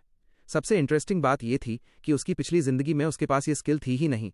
ये अजीब सी पावर जो उसे टारगेट का नाम चिल्लाने पर मजबूर करती है, उसे बाकी लोगों के सामने थोड़ा वियर्ड जरूर बना देगी। उसी रात डिनर के टाइम बताया जाता है कि प्रोटैगनिस्ट हंटर सर्वाइवल शो के ऑडिशन के लिए जाने वाला है। वो अपने पेरेंट्स को कंफर्म करता है और बोलता है कि वो उन्हें अपनी वैल्यू दिखाना चाहता है, ये प्रूव करना चाहता है कि वो कर सकता है। आखिरकार चांगह्योन ने हंटर्स नेक्स्ट जनरेशन के लिए रजिस्टर कर दिया, एक रियलिटी शो जो फ्यूचर के हंटर्स को ढूंढता और ट्रेन करता है। माँ थोड़ी टेंशन में थी, बोली कंपटीशन बहुत ज़्यादा टफ होगा क्योंकि ये डिवीजन्स में होता है। पापा ने बोला रिस्क लेना चाहिए, जिस पर माँ ने उनको याद दिलाया कि पहले उन्होंने भी ऐसा ही रिस्क लिया था और बिजनेस ऑलमोस्ट बर्बाद हो गया था। इस बात पर दोनों के बीच आर्ग्यूमेंट हो गया बिल्कुल बेटे के सामने। तब चांगह्योन ने कामली समझाया कि अगर वो जीत गया तो उसे कस्टम मेड वेपन, काफ़ी ज़्यादा कैश और या तो अकाडमी एडमिशन या फिर डिवीज़न 3 टीम एंट्री मिलेगी। माँ बोली ये सब सुनने में अच्छा है, पर शो वैसे भी काफ़ी ब्रूटल होगा। इस पर चांगह्योन हंसते हुए बोला कि वो पूरी जान लगा देगा। ये सुन के दोनों पेरेंट्स थोड़े शॉक्ड हुए, पर एंड में मान गए। माँ ने बस इतना कहा कि अगर वो जीत न पाए तो शॉक नहीं होना चाहिए। हीरो को ऑलरेडी पता था कंपटीशन कितना खतरनाक होगा, क्योंकि ये शो नेशनल लेवल पर हंटर लीग के बेस्ट न्यूकमर्स सेलेक्ट करता था। इसी वजह से काफ़ी अनफेयर चीज़ें भी होती थीं, पर उसे फ़र्क नहीं पड़ा। वो अपने पेरेंट्स को टेंशन में नहीं देखना चाहता था। पिछली लाइफ में वो ऑलरेडी बहुत सारे टूर्नामेंट्स जीत चुका था, इसलिए उसे पूरा भरोसा था कि सिर्फ न्यूबीज़ को हराना कोई बड़ी बात नहीं। फिर सीन आता है जहां चांगह्योन दोनों हाथों में गन्स पकड़ के 3 मिनट क्लोन टेस्ट देता है हंटर्स नेक्स्ट जनरेशन का, और ऑब्वियसली बिना किसी दिक्कत के क्लियर कर लेता है। उसी टाइम कहीं और 3 लोग टेबल पर बैठे हुए एप्लीकेंट्स के बारे में बात कर रहे थे। जज ओरोजो ने मिनसुक से पूछा कि जब वो पहले जज बनना ही नहीं चाहता था तो अब क्यों आया। मिनसुक ने बोला कि इंटरनेशनल सक्सेस के बाद भी वो अपने देश पर फोकस करना चाहता है और किसी टैलेंटेड एमेच्योर को खुद ढूंढना चाहता है। तीसरे जज सुयाक मिन ने बोला कि अगर बंदा सच में इतना टैलेंटेड है तो प्रो लीग्स में होना चाहिए एकेडमी, वैसे भी अच्छे एमेच्योर्स निकाल देती है। इस पर मिनसुक ली ने कहा कि असली टैलेंट अक्सर थोड़ा अजीब होता है और सही गाइडेंस मिले तो वही लोग चमकते हैं। ओरोजो ने कहा कि उन्हें लीग नहीं कंटेस्टेंट्स पर फोकस करना चाहिए। हाँ, अगर कभी ईथन जैसा कोई दिखा तो शायद ओपिनियन बदल जाए, पर फिलहाल वोटिंग पावर सबकी सेम है। घर पर चांगह्योन ने जब टीवी शो का साइट ओपन किया तो पढ़ा कि ये प्रोग्राम फ्यूचर हंटर लीग्स को शेप करने वाले प्लेयर्स ढूंढ रहा है, पर उसकी सबसे बड़ी टेंशन ये थी कि पहला ऑडिशन रिटेन टेस्ट था। क्वेश्चंस देख के उसे लगा ये तो पूरा एकेडमिक्स वालों के लिए है। पहला सवाल था हंटिंग करियर से पहले का ऑक्यूपेशन, उसने लिख दिया कोई नहीं। दूसरा सवाल था ग्रुप प्रॉब्लम सॉल्व करने का स्टाइल, उसने सीधा लिखा कि वो लीड लेता है और बाकी लोगों को फॉलो करवाता है। थोड़ा पानी पिया और आगे बढ़ा। उसे लगा था ऑडिशंस ईजी होंगे, पर रिटेन टेस्ट काफ़ी टफ निकला। वो सोच रहा था प्रैक्टिकल टेस्ट में कवर हो जाएगा, तभी उसे एक अजीब चीज़ दिखी। थर्ड पार्ट के लिए एक लिंक था। जैसे ही उसने क्लिक किया वो अचानक एक अलग स्पेस में ट्रांसफर हो गया। तब उसे समझ आया कि हंटर के स्किल्स उसकी पर्सनैलिटी और एक्सपीरियंस पर बेस्ड होते हैं। अब उसे 3 मिनट्स में क्लोन वेव्स को हराना था और स्केल के हिसाब से उसका वेपन उसकी इमेजिनेशन से बनने वाला था। ये सोच के बंदा हल्का सा मुस्कुरा दिया। चांगह्योन ने अपने लिए क्राफ्टेड ज्वेल पिस्टल्स बना लिए और प्रैक्टिकल टेस्ट का आइडिया उसे काफ़ी पसंद आया। पिछली लाइफ में उसके फेवरेट वेपन्स हमेशा डुअल गन्स ही थे, जिनमें वो अपनी अर्केन पावर भरता था, पर इस टेस्ट में ऐसा करना पॉसिबल नहीं था। ये बात उसे पहले ही समझ आ गई। जैसे ही टेस्ट स्टार्ट होने वाला था, हीरो ने तुरंत अपनी ऑल सीइंग आई एक्टिवेट कर ली। तब पहली वेव के क्लोन्स अपीयर हुए। ये टैंकर क्लोन्स से काफ़ी वीक थे और टेस्ट ऑफिशियली शुरू हो गया। चांगह्योन ने बिना टाइम वेस्ट किए दोनों गन्स एम की और फुल स्पीड में फायरिंग स्टार्ट कर दी। एक के बाद एक क्लोन गिरते चले गए। पर उधर जजेस में से कुछ लोगों को ये काफ़ी स्कैंडल्स लगा। जज ओराजो ने सुयाकमिन से पूछा कि क्या उसे भी ये टाइप का बिहेवियर गलत नहीं लग रहा। उसने हाँ में जवाब दिया, जिस पर ओराजो बोली कि ये टेस्ट का असली पर्पस ही नहीं था। उसके हिसाब से चांगह्योन चीटिंग या हैकिंग कर रहा था, क्योंकि हाथ में गन्स हों तो कोई भी हंटर इतनी वीक क्लोन वेव्स क्लियर कर सकता है। ओराजो ने यह भी ऐड किया कि रिटेन टेस्ट में उसके आंसर्स भी बिल्कुल अनएक्सेप्टेबल थे। गुस्से में बोली कि ये लड़का प्रॉब्लमैटिक है क्योंकि उसने क्वेश्चंस को सीरियसली लिया ही नहीं। बाकी जजेस भी ये बात मानने पर मजबूर हो गए, क्योंकि नॉर्मली हंटर्स गन्स यूज़ ही नहीं करते। गन्स मॉन्स्टर्स के अगेंस्ट इफेक्टिव नहीं होती, क्योंकि उनमें माना इम्ब्यू करना मुश्किल होता है। माना बुलेट्स फायर होते ही डिसिपेट हो जाता है, इसीलिए ज़्यादातर hunters close range weapons use करते हैं। लॉन्ग रेंज वेपन्स भी होते हैं, पर वो स्लो होते हैं, जैसे बोज और क्रॉसबोज। मिनसुक ली ने कहा कि सिर्फ ईथन जैसा एक्सेप्शनल टैलेंट ही माना फिल्ड बुलेट्स को इतनी तेज स्पीड से फायर कर सकता है। इसी वजह से वो प्रोटैगनिस्ट में इंटरेस्टेड हो गया, जो बाकी जजेस के लिए थोड़ा सरप्राइजिंग था। और सबसे शॉकिंग बात ये थी कि तीसरा जज भी इस बात से अग्री कर गया, भले ही लड़के ने जानबूझ के ना किया हो, पर उसने रूल्स को एक अजीब तरीके से अपने फेवर में बेंड कर लिया था। मिनसुक ली ने कहा कि बाकी राउंड्स में अगर उन्हें परफॉर्मेंस पसंद ना आए तो वो उसे रिजेक्ट कर सकते हैं, और ये भी बोला कि प्रोटागोनिस्ट और ईथन का फायरआर्म्स को देखने का नजरिया अलग है। उराजो ने क्लैरिटी मांगी, पर मिनसुक खुद भी थोड़ा कंफ्यूज था। उसने सोचा शायद ये लड़का हंटर लीग्स में गन्स का कोई नया पोटेंशियल देख रहा हो, पर फिर उस थॉट को साइड में रख दिया। वो ध्यान से देख रहा था जब चांगह्योन ने बाकी टेस्ट सिर्फ एक गन के साथ कंप्लीट करना डिसाइड किया। जज के दिल में कहीं ना कहीं ये होप थी कि वो चांगह्योन के बारे में गलत प्रूव हो। उधर ट्रेनिंग सेंटर में किसी ने जिजू के आउटकम के बारे में पूछा। दोजुन किम ने बताया कि मेन प्रोटैगनिस्ट को कोई सीरियस इंजरी नहीं आई, जो उसे थोड़ा अजीब लगा। जिजू के पास एक स्ट्रॉन्ग स्किल थी, भले ही वो क्लोज रेंज कॉम्बैट में ज्यादा स्ट्रॉन्ग ना हो, फिर भी उसके अपोनेंट को सिर्फ माइनर डैमेज ही हुआ। ऑथी की हालत काफी खराब लग रही थी। कोच ने टॉपिक चेंज करते हुए सामने खड़े लड़के से पूछा कि क्या वो टीवी शो में पार्टिसिपेट करेगा, और बोला कि सिलेक्शन प्रोसेस में थोड़ा टाइम लगेगा। ब्लू शर्ट वाला बंदा जो काफी क्यूरियस था, उसने दोजुन किम से पूछा कि क्या जिजू से लड़ने वाला उसका दोस्त भी शो में एंटर हुआ है। दोजुन ने बोला कि उसे श्योर नहीं है, क्योंकि उसने अभी तक पूछा ही नहीं। इसके बाद कोच ने दोजुन को डिसमिस कर दिया, बोलते हुए कि वो अपकमिंग शो की प्रिपरेशन में बिजी होगा। दोजुन किम हॉलवे से निकलते हुए सोचने लगा कि अगर ग्रेविटी वीडर भी शो का पार्ट बना तो मजा और बढ़ जाएगा। उधर रियलिटी टीवी शो के मेन स्टेडियम पर धूप चमक रही थी। स्टेडियम के सामने पहुंचकर चांगह्योन सोचने लगा कि कितने साल बीत गए जब से उसने यहां अपना करियर शुरू किया था। फिर उसने फैसला किया कि वो एक बार फिर इसी जगह कदम रखेगा। नए चैलेंजेस का सामना करने के लिए हंटर लीग्स के 3 डिवीजन्स थे, जिसमें हाईएस्ट डिवीजन के मैचेस टावर्स में होते थे, जबकि बाकी 2 डिवीजन्स वर्चुअल सिस्टम्स का यूज करते थे। रियलिटी स्टेडियम था इतना बड़ा कि पहले तो वो हीरो को समझ ही नहीं आया कि ऐसी जगह बनाने की जरूरत क्या है, पर आज जब उसने इतनी बड़ी भीड़ देखी तब समझ आया कि ऐसे ही स्पेशल ओकेजन्स के लिए ये स्टेडियम्स बनते हैं, जैसे हंटर्स द नेक्स्ट जनरेशन का रियलिटी शो। भीड़ के बीच क्वालिफायर्स बिल्कुल फोकस्ड थे। होंग यान चुपचाप बैठा हुआ था, पूरा कंसंट्रेट करके। हेडो यू शांति से इवेंट के शुरू होने का वेट कर रहा था, और तीसरा क्वालिफायर मोंगजांग अपनी नजरें पूरे स्टेडियम में घुमाता हुआ सब कुछ ऑब्जर्व कर रहा था। चांगह्योन सोचने लगा कि यह शो उसकी पिछली लाइफ में उसके करियर स्टार्ट होने से पहले हुआ था, और सरप्राइजिंगली यहाँ काफी पुराने जाने पहचाने चेहरे भी मौजूद थे। उसे और ज्यादा शॉक तब लगा जब भीड़ में कुछ ऐसे लोग दिख गए जिनके पास फ्यूचर में काफी पोटेंशियल था। इससे वो क्यूरियस हो गया कि उसकी पिछली लाइफ में इस इवेंट का विनर कौन था। फिर उसने खुद से कहा कि इस बार तो चाहे कुछ भी हो, जीत वही लेगा। तभी दोजुन किम ने उसे आवाज दी और भीड़ में एक खाली सीट के पास से हाथ हिलाया। चांगह्योन जाकर उसके पास बैठ गया। दोजुन ने चेक किया और बोला कि उसे लगा था हॉस्पिटल में ज्यादा दिन रुकना पड़ेगा। तब चांगह्योन को रियलाइज हुआ कि रेस्टोरेंट वाले इंसिडेंट में वो बाकी लोगों को काफी इंजर्ड लगा होगा। दोजुन किम ने बताया कि ग्रेविटी वील्डर जो अब प्रोबेशन पर था, डॉक्टर्स के हिसाब से 3 हफ्तों में फुली रिकवर हो जाएगा। ये सुनके हीरो थोड़ा इंट्रीग्ड हो गया, पर जब उसने उसी बुली को पार्टिसिपेंट्स के बीच देखा तो वो और ज्यादा कंफ्यूजन हो गया। तब दोजुन ने समझाया कि उसे मजबूरी में पार्टिसिपेट करना पड़ रहा है, क्योंकि प्रो टीम्स इस शो के थ्रू एकेडमी के टैलेंटेड स्टूडेंट्स को स्काउट करती हैं। उसे उन्हें इम्प्रेस करना ही पड़ेगा। तभी शो ऑफिशियली ऑन एयर हो गया और स्टेडियम में एफओबी का फॉग छा गया। कमेंटेटर ने अनाउंस किया कि नए एडवेंचर्स का हमेशा वेलकम होता है, और सबको हंटर्स द नेक्स्ट जनरेशन में वेलकम किया। उसने कहा कि एमेचर्स के प्रॉमिसिंग करियर्स अब स्टार्ट होने वाले हैं। जैसे जैसे फॉग हटा, स्पॉटलाइट सब पार्टिसिपेंट्स पर पड़ गई। फिर स्टेडियम के बीच एक वर्चुअल बैटलफील्ड अपीयर हो गया। कमेंटेटर ने क्लेम किया कि यह शो दुनिया का सबसे बड़ा है, क्योंकि यहीं से फ्यूचर का बेस्ट हंटर निकलेगा। हर पार्टिसिपेंट ने देश के हजारों अवेकनर्स को पीछे छोड़कर यहां जगह बनाई थी। उसने क्राउड से कहा कि इन यंग हंटर्स के लिए तालियां बजाओ, क्योंकि ये सिर्फ 2% लोग हैं जो नेशन के फ्यूचर हंटर्स के रूप में सिलेक्ट हुए हैं। इसके बाद जजेस का इंट्रोडक्शन हुआ। पहली जज थी अराजो, एक लेजेंडरी कोरियन हंटर जो नेशनल लीग 3 बार जीत चुकी थी। दूसरा जज था मिनसुक ली, कोरिया का सबसे बड़ा हंटर जो इंटरनेशनल लीग्स में फाइट करता है। तीसरे जज सुयाक मिन को इंट्रोड्यूस करने से पहले ही दोजुन किम शॉक हो गया, क्योंकि मिनसुक ली को फॉरेन लीग्स में होना चाहिए था। चांगह्योन को तब समझ आया कि ये दोनों जजेस कितने बड़े नाम हैं। पिछली लाइफ में उनकी इंपॉर्टेंस उसके बराबर थी, फिर भी उसे पूरा भरोसा था कि वो उन दोनों को बीट कर सकता है। कमेंटेटर ने बताया कि एमेचर्स जजेस के बनाए हुए चैलेंजेस में हिस्सा लेंगे, और जो सबसे ऊपर आएगा उसे $3,60,000 के साथ साथ मुराज वर्कशॉप का टेलर मेड वेपन मिलेगा। यह सुनते ही चांगह्योन बिल्कुल स्टंट हो गया। मुराज वर्कशॉप के नॉर्मल आइटम्स भी प्राइसलेस होते हैं, और यहाँ तो कस्टम मेड वेपन मिलने वाला था। इससे उसने सोचा कि शायद वो अपनी प्राइम स्ट्रेंथ को एक्सपेक्टेड टाइम से काफी जल्दी रिकवर कर लेगा। फिर अराजो ने फर्स्ट चैलेंज एक्सप्लेन करना स्टार्ट किया उन 100 लोगों को जो 4,450 एप्लीकेंट्स में से सिलेक्ट हुए थे, एक्साइटमेंट के साथ उसने बताया कि ये यंगस्टर्स एक सर्वाइवल बैटल फाइट करेंगे एक डंजन के अंदर जहां एक्चुअल हंटर्स कॉम्बैट कर चुके हैं। चैलेंज तब खत्म होगा जब 80 पार्टिसिपेंट्स एलिमिनेट हो जाएंगे, और ये सब होगा एक डंजन में जिसका नाम था लैंड ऑफ द लॉस्ट।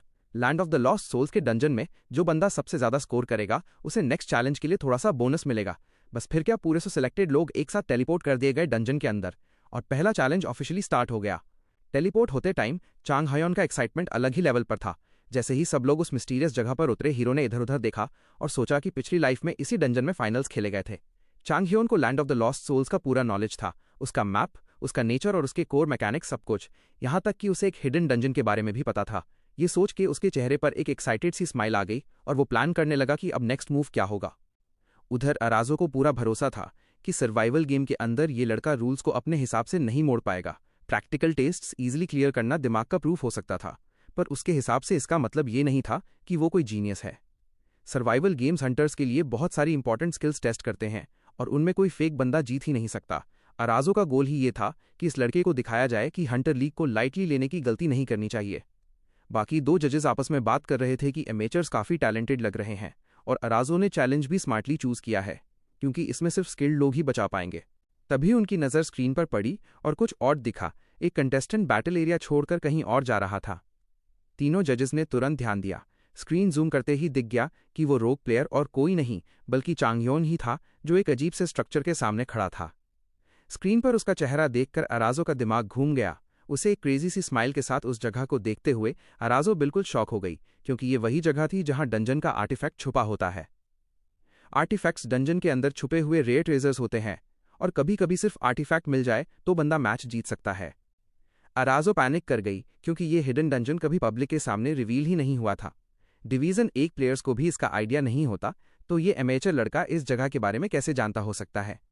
ये लॉजिकली इम्पॉसिबल था। मिनसुक ली ने धीरे से बोला कि अगर कोई इश्यू हो तो उन्हें इंटरवीन करना चाहिए, पर अराजो ने बोला कि अभी कोई प्रॉब्लम नहीं है। उसने एक्सप्लेन किया कि कंटेस्टेंट एक ऐसे कंसील्ड एरिया में एंटर कर रहा है जो रियल डंजन का रेप्लिका है और जो किसी भी मैप में मार्क्ड नहीं होता। ये सुनके मिनसुक ली ने पूछा कि उस सीक्रेट एरिया में कौन सा आइटम स्टोर्ड होता है। थोड़ा रुककर अराजो ने बताया कि वहां ईथर होता है, एक ऐसी चीज जो हंटर लीग में बैंड है क्योंकि उसकी पावर बहुत ज्यादा होती है। ये सुनके बाकी दोनों जजेस बिल्कुल स्टन रह गए। आर्टिफैक्ट को मैच के बीच बाहर निकाला नहीं जा सकता, पर क्योंकि सब कुछ वर्चुअल है इसलिए उसका यूज सिर्फ मैच के अंदर ही पॉसिबल होता है। अराजो ने यह भी बताया कि ऐसे हिडन आर्टिफैक्ट के साथ एक कीपर भी होता है, एक गार्डियन जो उस आर्टिफैक्ट को प्रोटेक्ट करता है, और उसकी स्ट्रेंथ उस आर्टिफैक्ट के लेवल के हिसाब से होती है। ये सुनके अराजो थोड़ी रिलीव्ड हुई और जजेस ने हिडन डंजन पर जूम करना शुरू किया।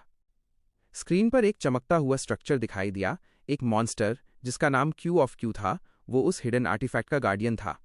उधर चांग हयोन ने जैसे ही सही स्टोन को पुश किया, सीक्रेट पाथ खुल गया और उसने रिलीफ की सांस ली। उसे सब डिटेल्स परफेक्टली याद नहीं थी, पर फिर भी वो हिडन डंजन लोकेट कर पाया। उसके दिमाग में एक ही थॉट था, अगर कीपर को गिरा दिया तो पावरफुल आर्टिफैक्ट मिल जाएगा और पहला चैलेंज ऑलमोस्ट गारंटीड जीत हो जाएगा। जैसे ही वो हिडन डंजन के अंदर घुसा, कीपर एक ब्राइट लाइट के साथ चमकने लगा, खुद को रिकंस्ट्रक्ट किया और सीधा एक पावरफुल बीम चांग हयोन पर छोड़ दी। हीरो ने लास्ट सेकंड में डॉस किया, वरना वही गेम ओवर हो जाता। ये देखकर चांग हयोन भी थोड़ा स्टार्टल्ड हो गया और उसे रियलाइज हुआ कि अगर उसने पिछली लाइफ में इस कीपर से फाइट नहीं की होती तो शायद अभी यहीं हार जाता। हीरो के हिसाब से ये क्यूब एक फ्यूचर टाइप डिवाइस था जो किसी टावर के रूइंस में मिला था। अपनी पहली लाइफ में चांग हयोन ने इसे फाइनल मैच में हराया था और इसी वजह से वो मैच जीत पाया था। अब जब उसने इसे दोबारा डिस्कवर कर लिया तो उसे फॉरबिडन आर्टिफैक्ट यूज करने का मौका मिल गया। ये सोच के उसने अपनी स्वॉर्ड को एन्चेंट किया और अपनी अर्केन वेपन ट्रांसम्यूटेशन स्किल से उसे क्रोबार बना दिया, क्योंकि ये स्किल उसे अपने वेपन का शेप बदलने देती थी। चांग हयोन को तब रियलाइज हुआ कि पास्ट लाइफ और करंट लाइफ के प्रिंसिपल्स ऑलमोस्ट सेम ही थे। फिर वो सीधा मॉन्स्टर की तरफ चार्ज किया क्रोबार से अटैक करने के लिए। उसने मिनी क्यूब के बीच के गैप्स में अपना मेटल का पीस घुसा दिया और फोर्स लगा के उन पार्ट्स को अलग कर दिया। जो हिस्सा अलग हुआ था उसे उसने लात मारी और क्रोबार से जोर से हिट किया। फिर एक फ्लिप मार के थोड़ा डिस्टेंस बना लिया। वापस ग्राउंड पर आके चांग हयोन खुश हुआ क्योंकि उसने मॉन्स्टर का एक हिस्सा निकाल लिया था, लेकिन साथ ही ये भी सोचा कि करंट स्ट्रेंथ के साथ एक कीपर को गिराना काफी टफ होगा। उसे समझ आ गया कि ये क्यूब जो बार बार शेप बदल रहा था असल में एक डिवाइस था जो रैलिक को प्रोटेक्ट करने के लिए बनाया गया था, इसलिए अगर किसी को इसका अटैक पैटर्न पता हो तो इसे डाउन किया जा सकता था। अगले ही मोमेंट कीपर खुद को रीशेप करके 2 जायंट हाथों में बदल गया। मॉन्स्टर ने उसे अपनी पाम्स के बीच क्रश करने की कोशिश की, लेकिन चांग ह्योन लास्ट सेकंड में डॉस कर गया। इतना पास से डेथ देखकर वो भी थोड़ा चौंक गया। भले ही उसे अटैक पैटर्न पता था, फिर भी उसके चेहरे पर एक वाइल्ड स्माइल आ गई, क्योंकि उसने मौका परफेक्टली यूज किया था। कीपर में क्रैक्स आने लगे और अचानक वो टुकड़ों में टूट के गिर गया। क्रश होने से जस्ट पहले चांग ह्योन ने चोरी किया हुआ फ्रैगमेंट उन जायंट पाम्स के बीच घुसा दिया था। नेचुरली किसी स्ट्रॉन्ग मॉन्स्टर का एक टुकड़ा भी उतना ही स्ट्रॉन्ग होता है जितना उसका बाकी बॉडी। फिर चांग ह्योन ने कीपर के बचे कुचे रिमेन्स का एक पीस उठाया और सोचा कि ये तो ऑब्वियस था, मॉन्स्टर ने अपने ही बॉडी के टुकड़े को क्रश करके खुद को डिस्ट्रॉय कर लिया, अब रास्ता क्लियर था। हीरो ने पावरफुल आर्टिफैक्ट लेने का डिसीजन लिया। ईथर एक गोल्डन श्राइन पर रखा था, एक लग्जूरियस चेस्ट के अंदर। भले ही उसे पता था कि ये सिर्फ एक वर्चुअल कॉपी है, फिर भी इतने टाइम बाद उस आर्टिफैक्ट को देखकर वो जेन्युइनली खुश हो गया। सब कुछ बिल्कुल वैसे ही हो रहा था जैसे लेजेंडरी प्लेयर ने प्रेडिक्ट किया था। इस तरह उसने land of the lost souls dungeon का आर्टिफैक्ट हासिल कर लिया। चांग ह्योन ने तुरंत डिसाइड किया कि इस आर्टिफैक्ट को अपनी ब्लेड में इम्ब्यू करे, लेकिन तभी उसका ध्यान किसी और चीज पर गया और वो सीन देखकर उससे अलग ही खुशी हुई। सिस्टम ने कंसीडर किया कि उसने एक कीपर को गिराया है और रिवॉर्ड में उसे एक न्यू स्किल मिली, ऐसी स्किल जो डंजन के बाहर भी आर्टिफैक्ट की पावर को रेप्लिकेट कर सकती थी। यह सुनते ही चांग ह्योन ने बिना टाइम वेस्ट किए इसे टेस्ट करने का सोचा। उसने अपनी स्किल्स यूज करके पिस्टल्स बनाए और तुरंत फायर करना शुरू कर दिया। गोलियां चलती गईं और डंजन की वॉल पर 3 क्लियर होल्स बन गए। ये देखकर जीनियस प्लेयर बिल्कुल खुश हो गया, क्योंकि इससे वो अपने फायर आर्म्स को काफी जल्दी वापस ला पाया, जितना उसने एक्सपेक्ट भी नहीं किया था। अपनी पहली लाइफ में उसके पास इतना ज्यादा माना होता था कि वो गन्स को माना बुलेट से ईजिली यूज कर सकता था। उसकी अर्निंग स्किल फुल ब्लूम जो अभी एक्टिवेट नहीं हुई थी, उसकी ग्रोथ को बूस्ट करती थी, लेकिन इस लाइफ में माना रिजर्व्स काफी कम थे। फिर भी जब उसने नए पिस्टल्स टेस्ट किए तो उसे लगा कि ये आर्टिफैक्ट उसके माना की कमी को इग्नोर करने में मदद करेगा। वॉल को ऑब्जर्व करते हुए चांग ह्योन को समझ आ गया कि वो पिस्टल्स हैंडल कर सकता है, लेकिन अभी हैवी आर्टिलरी के लिए रेडी नहीं है। फिर भी उसके चेहरे पर स्माइल थी, क्योंकि करंट पावर उसके लिए काफी थी अपना रास्ता बनाने के लिए। उधर मॉनिटर पर यह सब देखकर तीनों जजेस बिल्कुल शॉक्ड और स्पीचलेस हो गए। अराजो को देखकर यकीन नहीं हो रहा था कि ये लड़का आर्टिफैक्ट का यूज करके फिर से फायर आर्म्स चला रहा है। दूसरे जज ने पॉइंट आउट किया कि कीपर के अटैक्स को डॉस करने की इसकी एबिलिटी काफी मिस्टीरियस है और उसकी क्यूरियोसिटी बढ़ा रही है, जबकि तीसरे जज का कहना था कि क्योंकि कीपर एक मशीन था इसलिए उसके मूव्स प्रिडिक्ट किए जा सकते थे, लेकिन फिर भी ये ऑलमोस्ट इम्पॉसिबल लगता था कि हमारा हीरो उसका एग्जैक्ट अटैक पैटर्न जानता हो। अराजो ने एक्सप्लेन किया कि प्रॉस जैसे वो लोग शायद ये कर पाएं, लेकिन एक बिगनर के लिए ये बिल्कुल ही आउट ऑफ लीग था, इसलिए उसने अज्यूम कर लिया कि चांग ह्योन के पास कोई क्लियरवॉइंट टाइप स्किल होगी। पर सिर्फ यही बात शॉकिंग नहीं थी, जिस तरीके से हीरो ने कीपर को गिराया अपने ही बॉडी के शॉट को उसके खिलाफ यूज करके, वो देख के सब स्टन रह गए। अराजो का मूड खराब हो गया और उसके चेहरे पर फ्राउन आ गया। उसे अपने कलीग के वर्ड्स याद आ गए कि असली टैलेंटेड हंटर्स हमेशा थोड़े एक्सेंट्रिक होते हैं, और ये सोच के वो और फ्रस्ट्रेट हो गई। उधर land of the lost souls में एक यंग बंदा पेड़ों की ब्रांचेस से ब्रांच पर फास्ट मूव कर रहा था, बिल्कुल एजिलिटी के साथ। ये कोई और नहीं ह्यो यान था। उसने ऊपर स्कोरबोर्ड देखा और जब उसे पता चला कि उसका किल स्कोर सबसे ज्यादा है और वो नंबर 1 पोजीशन पर है, तो वो काफी सैटिस्फाइड फील करने लगा। सब कुछ कैपिटल के प्राइवेट एकेडमी के टीम 1 के प्रोजेक्शंस के हिसाब से ही चल रहा था। ह्योयान ग्राउंड पर लैंड हुआ और सोचा कि बस कुछ और एलिमिनेशंस के बाद फर्स्ट ट्रायल खत्म हो जाएगा। उसे लग रहा था कि 1-on-1 फाइट में कोई उसका रास्ता नहीं रोक सकता। वो जंगल के बीच आगे बढ़ ही रहा था कि अचानक गनशॉट्स की आवाज आई और यंग हंटर बिल्कुल शॉक हो गया। इसी बीच चांग ह्योन सोच रहा था कि शायद वो थोड़ा लेट हो गया है। राउंड के एंड होने से पहले 20 कंटेस्टेंट्स एलिमिनेट होने थे। हीरो ने पहले ये सोचा था कि सबको ही एलिमिनेट करके फर्स्ट ले लेगा, लेकिन जब उसे लगा कि सबको ढूंढना टाइम में पॉसिबल नहीं है, तो उसने 5th प्लेस टारगेट करने का डिसाइड किया। जैसे ही वो हर सामने आने वाले कंटेस्टेंट को आउट करने का प्लान बना रहा था, तभी उसका ध्यान किसी अजीब चीज पर गया। उसने पहले वाले बुली जीजू को स्पॉट कर लिया। जीजू लंबी घास के बीच छुपा हुआ था, बिल्कुल स्टेल्थ मोड में। जैसे ही एक कंटेस्टेंट उसकी रेंज में आया, जीजू ने फिस्ट टाइट की और सरप्राइज ग्रेविटी अटैक से उसे सीधा एलिमिनेट कर दिया। एक क्रूकेट सी स्माइल के साथ वो अपने हाइडआउट से बाहर निकला और उस क्रेटर की तरफ बढ़ने लगा जो उसने बनाया था। तभी अचानक किसी ने उसके शोल्डर पर टैप किया। पलट के देखा तो वही बंदा खड़ा था जिसने उसे पहले रेस्टोरेंट में पीटा था, चांग ह्योन। जीजू के स्पाइन में लिटरली ठंड सी दौड़ गई। वो पलटने की कोशिश करता है, पर डर के मारे सीधा जमीन पर गिर जाता है। टॉप प्लेयर कामली बोलता है कि उसे जीजू से एक फेवर चाहिए। ये सुनते ही जीजू को गुस्सा आ जाता है और वो रिवोल्ट करने लगता है। चांग ह्योन को ये एटीट्यूड पसंद नहीं आता और वो सरप्राइजिंगली फ्रेंडली टोन में बोलता है कि वो सिर्फ उसकी मदद मांगने आया है, पर जीजू का एरोगेंस कम नहीं होता। गुस्से में आके वो अपनी ग्रेविटी पावर यूज करता है और लास्ट मोमेंट पर अटैक छोड़ता है। चांग ह्योन समहाउ बिना हर्ट हुए डॉस कर लेता है। हीरो का प्लान सिंपल था जीजू अपना ग्रेविटी अटैक वाइड एरिया में थोड़ी कम स्ट्रेंथ के साथ यूज करे ताकि एक साथ मल्टीपल कंटेस्टेंट्स खत्म हो जाएं, लेकिन जीजू क्लियरली कोऑपरेट करने के मूड में नहीं था। अब चांगह्योन के पास सिर्फ परसुएशन बचा था। वो सीधा चार्ज करता है और जोर से हेड्स चिल्लाता है, जो जीजू के लिए वर्स्ट डेजा वीयू बन जाता है। चांगह्योन उसे लगातार पीटने लगता है जब तक कि जीजू फाइनली गिव अप नहीं कर देता। हार के जीजू पूछता है कि हीरो को उससे चाहिए क्या। चांगह्योन कामली बोलता है अलायंस। ग्रेविटी वील्डर तुरंत मना कर देता है।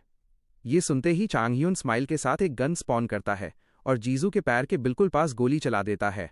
फिर गन सीधा उसके सिर पर पॉइंट करके बोलता है कि अगर उसने कंप्लाई नहीं किया तो उसे यहीं आउट कर देगा। थोड़ा सोचने के बाद जीजू मजबूरी में हाँ बोल देता है। चांगह्योन सैटिस्फाइड हो जाता है। डंजन के थोड़े आगे दो यंग कंटेस्टेंट्स अपनी ब्लेड्स के साथ फाइट कर रहे थे जब अचानक उन पर दो शैडोज पड़ती हैं। स्पीयरमैन और स्वॉर्ड्समैन दोनों को तब एहसास होता है कि वो एक स्नेक ग्रेविटी अटैक का शिकार हो गए और उसके तुरंत बाद हीरो की बुलेट्स ने दोनों को फिनिश कर दिया। ये देख के जीजू थोड़ा इरिटेट हो गया। जैसे ही दोनों आगे बढ़ने लगे किसी ने उन्हें देख लिया और अचानक एक फ्लाइंग ब्लेड उनकी तरफ आई। दोनों शॉक हो गए, लेकिन ग्रेविटी यूज करने वाले ने अपनी पावर से उस उड़ती हुई तलवार को हवा में ही रोक दिया। चांगह्योन मुस्कुरा दिया क्योंकि उसके गन्स की आवाज ने और कंटेस्टेंट्स को अट्रैक्ट कर लिया था। ऐसे ही ये दो लोग सीधा एक टीम ऑफ 4 के सामने आ गए जिसमें एक बंदा टैलेंटेड होंग योलान भी था। हंटर लीग टीम स्पोर्ट है और कुछ प्लेयर्स डिफेंस में ज्यादा स्ट्रांग होते हैं। जीजू की ग्रेविटी पावर ऑफेंसिव भी थी, लेकिन टीम फाइट में उसका बेस्ट यूज सपोर्ट के लिए था। इस वजह से जजेस सोचने लगे कि क्या प्रोटैगनिस्ट जीजू को एलिमिनेट करेगा, क्योंकि जीजू ऑलरेडी लीडर बोर्ड पे आ चुका था। लेकिन अराजो ने बोला कि ऐसा होने के चांसेस कम हैं, क्योंकि अगर करना होता तो वो अब तक कर चुका होता। तब तीनों जजेस ने नोटिस किया कि दोनों यंग बंदे बात कर रहे हैं। लेडी जज को समझ आ गया कि हीरो जीजू को सपोर्ट के लिए रिक्रूट कर रहा है। उसके कलीग को यह सिलेक्शन अजीब लगा क्योंकि लगता नहीं था कि दोनों पहले मिले होंगे। इससे मिनसुक ली ने सोचा कि शायद लड़का दूसरे अवेकनर्स की स्किल्स जज कर सकता है, पर उसने ये आइडिया तुरंत छोड़ दिया। सुयाक मिन के हिसाब से ये अलायंस काफी इफेक्टिव होगा क्योंकि जीजू लोगों को इमोबिलाइज करेगा और हीरो गन से उन्हें फिनिश करेगा। पर मिनसुक ली ने बोला कि ये कॉम्बो जितना परफेक्ट लग रहा है उतना है नहीं, क्योंकि सामने एक पावरफुल हंटर खड़ा था। उधर डुओ का सामना एक क्वार्टेट से हो गया। हीरो ने सोचा कि फाइट जीतने का बेस्ट तरीका स्ट्रैटेजी, कोऑर्डिनेशन या इक्विपमेंट नहीं होता। सबसे इफेक्टिव तरीका होता है नंबर्स से एनिमी को ओवरवेल्म करना। सिर्फ एक ग्रेविटी यूजर के सपोर्ट के साथ प्रोटैगनिस्ट को गिरना चाहिए था। कम से कम टीम ऑफ 4 यही सोच रही थी। तभी चांगह्योन ने एक उड़ती हुई तलवार टॉस की। टॉप प्लेयर ने बोला कि काफी टाइम बाद ऐसी फाइट हुई है और ये उसके ओपोनेंट के लिए पहली बार थी। टैलेंटेड हंटर ने कहा कि वो हीरो को एलिमिनेट करेगा क्योंकि वो गन्स यूज कर रहा था, और फिर प्रोफेशनल तरीके से अपनी तलवार फिर से लॉन्च कर दी। ये सब देख के हीरो एक्साइटेड हो गया। अपनी पहली लाइफ में एडल्ट होंगुल यंग एक साथ कई तलवारों को टेलीकिनेसिस से कंट्रोल कर सकता था, लेकिन अब उसका टीनेज वर्जन सिर्फ एक ही तलवार कंट्रोल कर पा रहा था, जो बुलेट्स के अगेंस्ट मुश्किल बनाता था। स्वॉर्ड कंट्रोलर ने बुलेट से बचने के लिए एक पेड़ के पीछे कवर ले लिया। जीजू दूसरी डायरेक्शन में भागने लगा और हीरो ने पॉइंट आउट किया कि ये प्रॉमिसिंग बंदा अपनी स्ट्रैटेजी पे ज्यादा डिपेंड कर रहा है, अपने एडल्ट वर्जन से भी ज्यादा। तभी प्रोटैगनिस्ट ने एक और स्वॉर्ड स्लैश डॉस की और गन से अटैकर को पेल दिया, बोलते हुए कि वो अभी भी एक ग्रीन हंटर है। चांगह्योन चुपके से हंटर के पीछे पहुंचा और बोला कि क्लोज रेंज में गन वाला बंदा कभी मिस नहीं करता, और उसे शूट कर दिया। ये सब होने के बाद वो बंदा भागने लगा और लेविटेटिंग स्वॉर्ड उसके पीछे पीछे चल रही थी। तब हीरो ने अपनी ऑल सीइंग आई यूज की, जिससे उसे बाकी हंटर्स के हाइडिंग स्पॉट्स दिख गए जिन्हें वो एलिमिनेट करने वाला था जब प्रॉमिसिंग बंदा डिफेंड करने की कोशिश करेगा। ये सोच के वो हवा में जंप किया, पहले कंटेस्टेंट पे एम लगाया और उसे शूट कर दिया। फिर उसकी नज़र तुरंत आर्चर पे पड़ी जो पूरे पैनिक में थी। एक ही ट्रिगर प्रेस में वो भी एलिमिनेट हो गई। ऐसे ही हीरो अपना 7th किल कर चुका था। फिर उसने सोचा कि अब सिर्फ वही खड़ा है। उसने एक बुलेट उड़ती हुई तलवार पे मारी और वो जमीन पे गिर गई। वो कोई और नहीं बल्कि टैलेंटेड हंटर गुस्से में था और उसने अपनी तलवार वापस बुला ली। प्रोटैगनिस्ट ने अपनी गन्स घुमाई और सीधा बुलेट्स की बारिश कर दी, लेकिन होंगिल यान ने अपनी स्वॉर्ड से सारी बुलेट्स ब्लॉक कर दी। माना कम होने की वजह से गन्स थोड़ी स्लो थी, फिर भी हीरो अपने ओपोनेंट के रिएक्शन स्पीड से काफी इंप्रेस हो गया। पर साथ ही चांगह्योन ने सोचा कि स्पीड में वो उससे ज्यादा फास्ट है, और उसने फिर से बुलेट्स का एक और बैराज चला दिया। इस बार प्रॉमिसिंग हंटर को अटैक्स डिफ्लेक्ट करने में काफी दिक्कत हुई। हीरो लगातार फायर करता रहा और स्वॉर्ड्समैन सिर्फ डिफेंस में ही फंसा रहा। अपनी ऑल सीइंग आई से एक डिफ्लेक्टेड बुलेट पे फोकस करके हीरो ने अपनी गन से उसे दोबारा हिट किया और हाई स्पीड पे वापस लॉन्च कर दिया। इस बार बुलेट घूम रही थी, एक proper trick shot. Bullet Hunter को लगने ही वाली थी और वो खुद को बचाने के लिए स्ट्रगल कर रहा था। चांगह्योन को लगा कि जीत अब उसकी ही है। तभी अचानक एक अलार्म की आवाज आई। पल भर में ही फर्स्ट राउंड के 20 सर्वाइवर्स पोडियम पे टेलीपोर्ट हो गए। हीरो को बहुत गुस्सा आया क्योंकि वो एक स्ट्रॉन्ग ओपोनेंट को ऑलमोस्ट हरा चुका था। इतने में जजेस स्क्रीन पे आ गए। अराजो ने कंटेस्टेंट्स का थैंक यू किया, बोलते हुए कि उन्होंने प्रूव कर दिया है कि वो हंटर्स हैं, जो अवेकनर्स का सिर्फ छोटा सा हिस्सा होते हैं। उसके कलीग ने कहा कि उन्हें लीग के लिए सिर्फ प्लेयर्स नहीं चाहिए, बल्कि ऐसे वॉरियर्स चाहिए जो पहले हंटर्स की तरह अपनी जान दांव पे लगाते थे। उसने बोला कि फर्स्ट राउंड ने हंटर शब्द का असली मतलब थोड़ा सा दिखा दिया होगा। अगला राउंड 7 दिन बाद स्टेडियम में होगा और सबको अपनी वीकनेसेस पे सोचने और फ्री ट्रेनिंग रूम यूज करने को बोला गया। लेकिन जैसे ही फाइनल स्कोरबोर्ड स्क्रीन पे आया, हीरो और ज्यादा इरिटेट हो गया। ध्यान से देखने पर उसे पता चला कि सिर्फ 7 कंटेस्टेंट्स एलिमिनेट करने के बाद भी वो बस 5th प्लेस पे आया था। ये देख के वो और चिढ़ गया। तभी उसने नोटिस किया कि मिशन कंप्लीट हो चुका है और फुल ब्लूम ने उसे लेजेंडरी आर्टिफैक्ट की एक कॉपी गिफ्ट कर दी। तभी उसका दोस्त उसके पास आया और बोला कि वो 5th प्लेस पे आया है। चांगह्योन ने पूछा कि क्या वो क्वालिफाई हुआ, तो उसने हाँ कहा और बोला कि सब लोग इस बात से क्यूरियस हैं कि प्रोटोगोनिस्ट पिस्टल्स कैसे यूज कर रहा था। उसने पूछा कि उसने गन्स कहाँ से ली। हीरो ने थोड़ा शेडी सा जवाब दिया जो दोस्त को सेटिस्फाई कर गया। फिर दोस्त ने पूछा कि उसने गन्स को फुल्ली फंक्शनल कैसे बनाया। तभी किसी ने प्रोटोगोनिस्ट को इंटरव्यू के लिए बुला लिया। थोड़ी देर बाद कैमरा सेट हुआ और इंटरव्यूअर ने लड़के को अपनी तरफ देखने को कहा। पहला सवाल ये था कि वो इस टीवी शो में क्यों आया। लड़के ने बोला कि उसे लगा वो सबसे सूटेबल कंटेस्टेंट है। इंटरव्यूअर ने उसे फर्स्ट राउंड पास करने पे कॉन्ग्रेचुलेट किया और रिव्यू मांगा। हीरो ने बोला कि वो पास हो गया, भले ही उसकी परफॉर्मेंस डिसअपॉइंटिंग थी। फिर पूछा गया कि क्या उसे फर्स्ट राउंड में कोई राइवल मिला। इंटरव्यूअर को सरप्राइज हुआ जब चांगह्योन ने बोला कि कोई भी उसका ध्यान नहीं खींच पाया। स्वॉर्ड लेविटेटर से थोड़ा कॉशियस था, पर उसे वर्दी ओपोनेंट कहने का मन नहीं हुआ। ये सुनकर इंटरव्यूअर ने उसे टॉन्ट किया कि जब वो फर्स्ट नहीं आया तो ऐसी बातें कैसे कर सकता है। इस पे प्रोटैगनिस्ट ने कॉन्फिडेंस से बोला कि लीडर बोर्ड पे शुरू से डोमिनेट ना करे तो मजा ही क्या। उसका अजीब पर कॉन्फिडेंट बिहेवियर इंटरव्यूअर और कैमरामैन दोनों को क्यूरियस कर गया और इंटरव्यू आगे कंटिन्यू हुआ। बाद में कैफेटेरिया में दोजुन किम काफी अनॉयड लग रहा था। चांगह्योन ने उससे बोला कि दिल की बात बोले। दोजुन ने बताया कि इंटरव्यू उसे बहुत इरिटेटिंग लगा। हीरो ने पूछा कौन से क्वेश्चंस, तो उसने एक्सप्लेन किया कि इंटरव्यूअर बार बार उसकी कंपैरिजन उसके सीनियर से कर रहा था, जो हीरो बिल्कुल समझ सकता था। वो बात चांगह्योन बिल्कुल समझ सकता था क्योंकि दोजुन किम उसके जैसा नहीं था। वो जीजू के बारे में उल्टा सीधा नहीं बोल सकता था, चाहे जीजू हमेशा उसे बुली ही करता रहा हो। प्रोटैगनिस्ट तब शॉक हो गया जब उसे पता चला कि दोजुन किम ने इंटरव्यूअर्स के सामने उसे अपना राइवल बोल दिया। ये सुन के चांगह्योन को लगा कि काश ग्रेविटी वीडर को ही उस जगह सेलेक्ट किया गया होता। फिर दोजुन किम ने लेजेंडरी प्लेयर से उसके इंटरव्यू के बारे में पूछा। चांगह्योन ने बताया कि उन्होंने वही बोरिंग क्वेश्चंस पूछे, जैसे लास्ट राउंड का विनर कौन होगा। ये सुन के उसका दोस्त क्यूरियस हो गया। चांगह्योन ने एक्सप्लेन किया कि उसने नेचुरली अपना ही नाम प्रेडिक्ट किया था। इस पर दोजुन किम ने बोला कि उसने हेंजुयू या हेंगुल यान को प्रेडिक्ट किया था, क्योंकि दोनों एकेडमी के बेस्ट टीम के बीच भी प्रोडिजीज माने जाते हैं और टीम के इंपॉर्टेंट मेंबर्स हैं जो इजीली प्रोफेशनल लीग्स तक पहुंच सकते हैं। ब्लॉन्ड बंदे ने अपने दोस्त से कहा कि अगर उसने एकेडमी में उन दोनों को फाइट करते देखा होता तो वो भी समझ जाता। ये सुनकर प्रोटैगनिस्ट को गुस्सा आ गया और उसने अपने दोस्त को डांट दिया कि वो कैसे मान सकता है कि वो दोनों सपोज्ड प्रोडिजीज उससे बेटर हैं।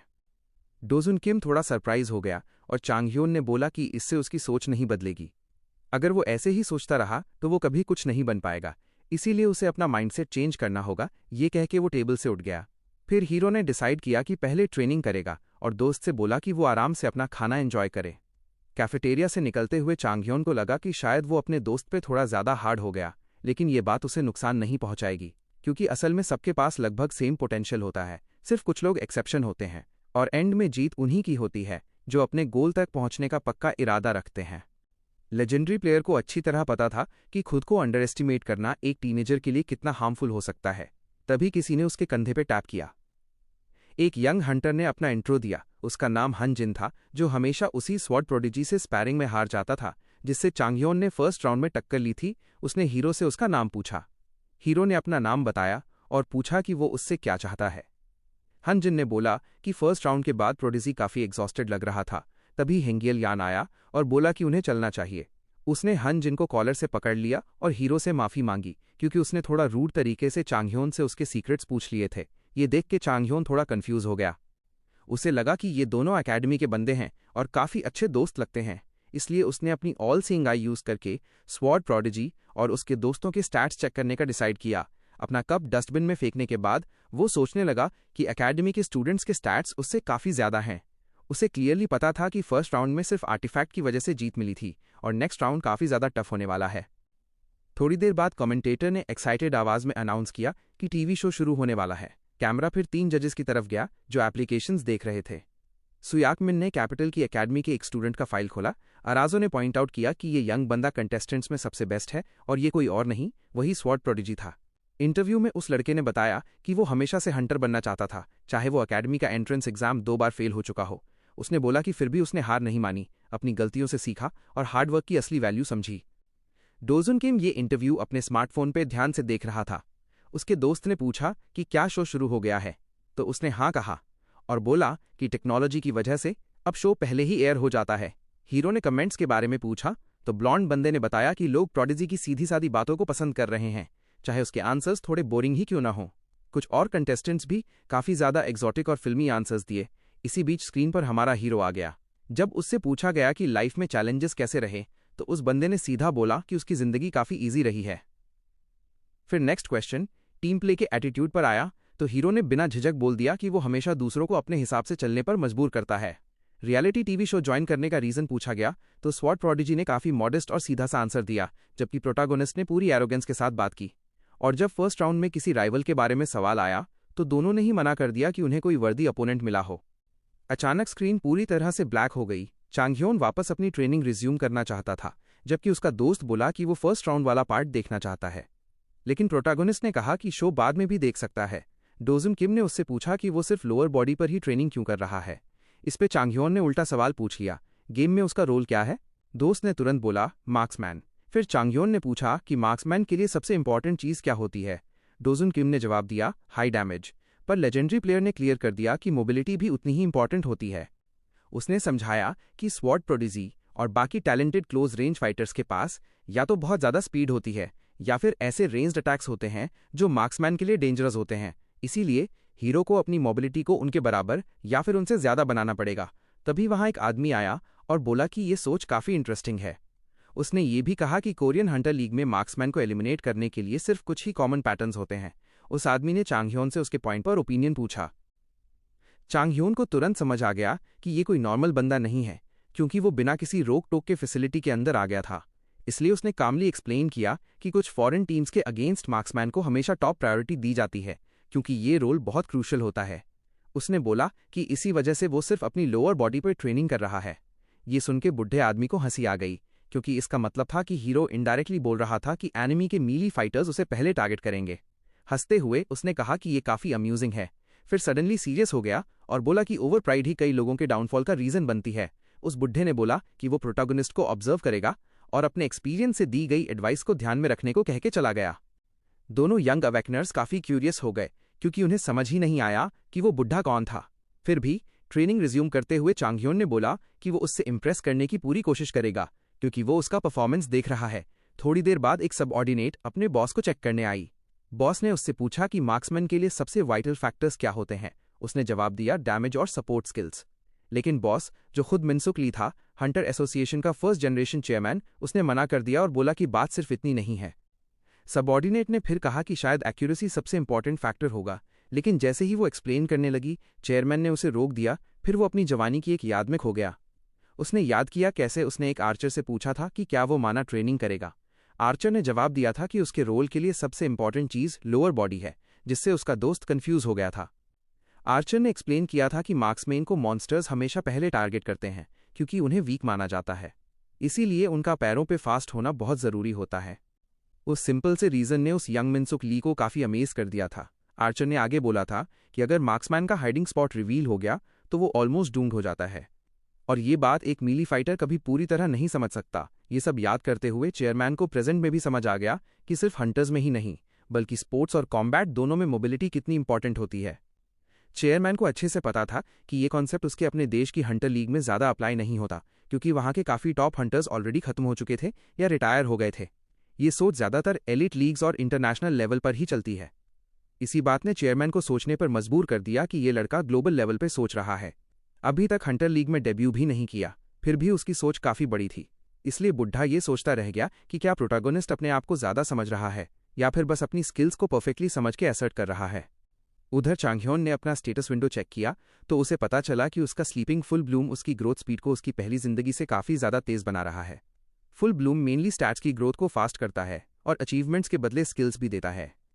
जब ये स्किल एक्टिवेट होती है तो स्टैट्स को एक बड़ा बूस्ट भी मिलता है।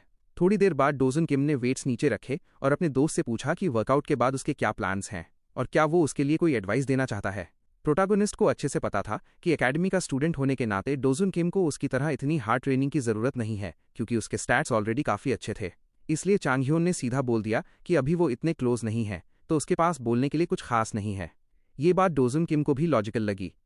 फिर चांग ह्योन ने प्रपोज किया कि दोनों स्पैरिंग करते हैं। थोड़ी ही देर में ट्रेनिंग रूम के अंदर दोनों मिडिल स्कूलर्स तलवारें पकड़ के एक दूसरे के सामने खड़े थे। डोजन किम शॉक हो गया ये देख के कि मार्क्समैन होते हुए भी चांग ह्योन को स्वॉर्ड्समैनशिप आती है। चांग ह्योन ने कैजुअली बोला कि उसे थोड़ी बहुत आइडिया है। ब्लॉन्ड लड़के को पता था कि अगर चांग ह्योन पिस्टल्स यूज करता तो वो सीधा हार जाता, लेकिन उसे पूरा कॉन्फिडेंस था कि स्वॉर्ड फाइट में वो जीत सकता है। ये सोच के हीरो ने हल्की सी स्मर्क दी और सीधा डोजन किम की तरफ चार्ज कर दिया। बस फिर क्या, दोनों की तलवारें टकरा गईं। दोनों ऑलमोस्ट बराबर लग रहे थे। ये देख के ब्लॉन्ड लड़का थोड़ा कांपने लगा। उसने अपने हाथों को देखा और थोड़ा पीछे हट गया। डोजन किम पूरी तरह कंफ्यूज हो गया, क्योंकि चांग ह्योन एक नॉर्मल स्वॉर्ड यूज कर रहा था, फिर भी उसे हैंडल करना मुश्किल हो रहा था। तब चांग ह्योन ने अपनी अर्केन वेपन ट्रांसम्यूटेशन यूज करके स्वॉर्ड का शेप बदल दिया। जैसे ही उसने स्पीयर बनाई, डोजन किम को दोनों के बीच का गैप समझ आने लगा। चांग ह्योन ने स्पीयर घुमाई, जिसे डोजन किम ने मुश्किल से ब्लॉक किया। अब सिचुएशन और टाइट हो गई, क्योंकि अपोनेंट के पास ज्यादा रेंज थी। और जब चांग ह्योन ने अपना वेपन फिर से मॉफ किया तो डोजन किम को वर्स्ट का डर लगने लगा। अगले ही पल उसने देखा कि चांग ह्योन के हाथ में एक जायंट स्वॉर्ड आ चुकी है। इतनी बड़ी तलवार देख के डोजन किम के पास उससे ओवरपावर करने का कोई आइडिया ही नहीं बचा। चांग ह्योन ने जायंट स्वॉर्ड घुमाई और थोड़ी ही देर बाद ब्लॉन्ड लड़का पूरी तरह थक चुका था। तब चांग ह्योन ने उससे पूछा कि उसके बारे में उसकी क्या ओपिनियन है, स्पेशली जब उसने उसे अपना राइवल बोला था। डोजन किम ने कहा कि दोनों के बीच ज्यादा डिफरेंस नहीं है।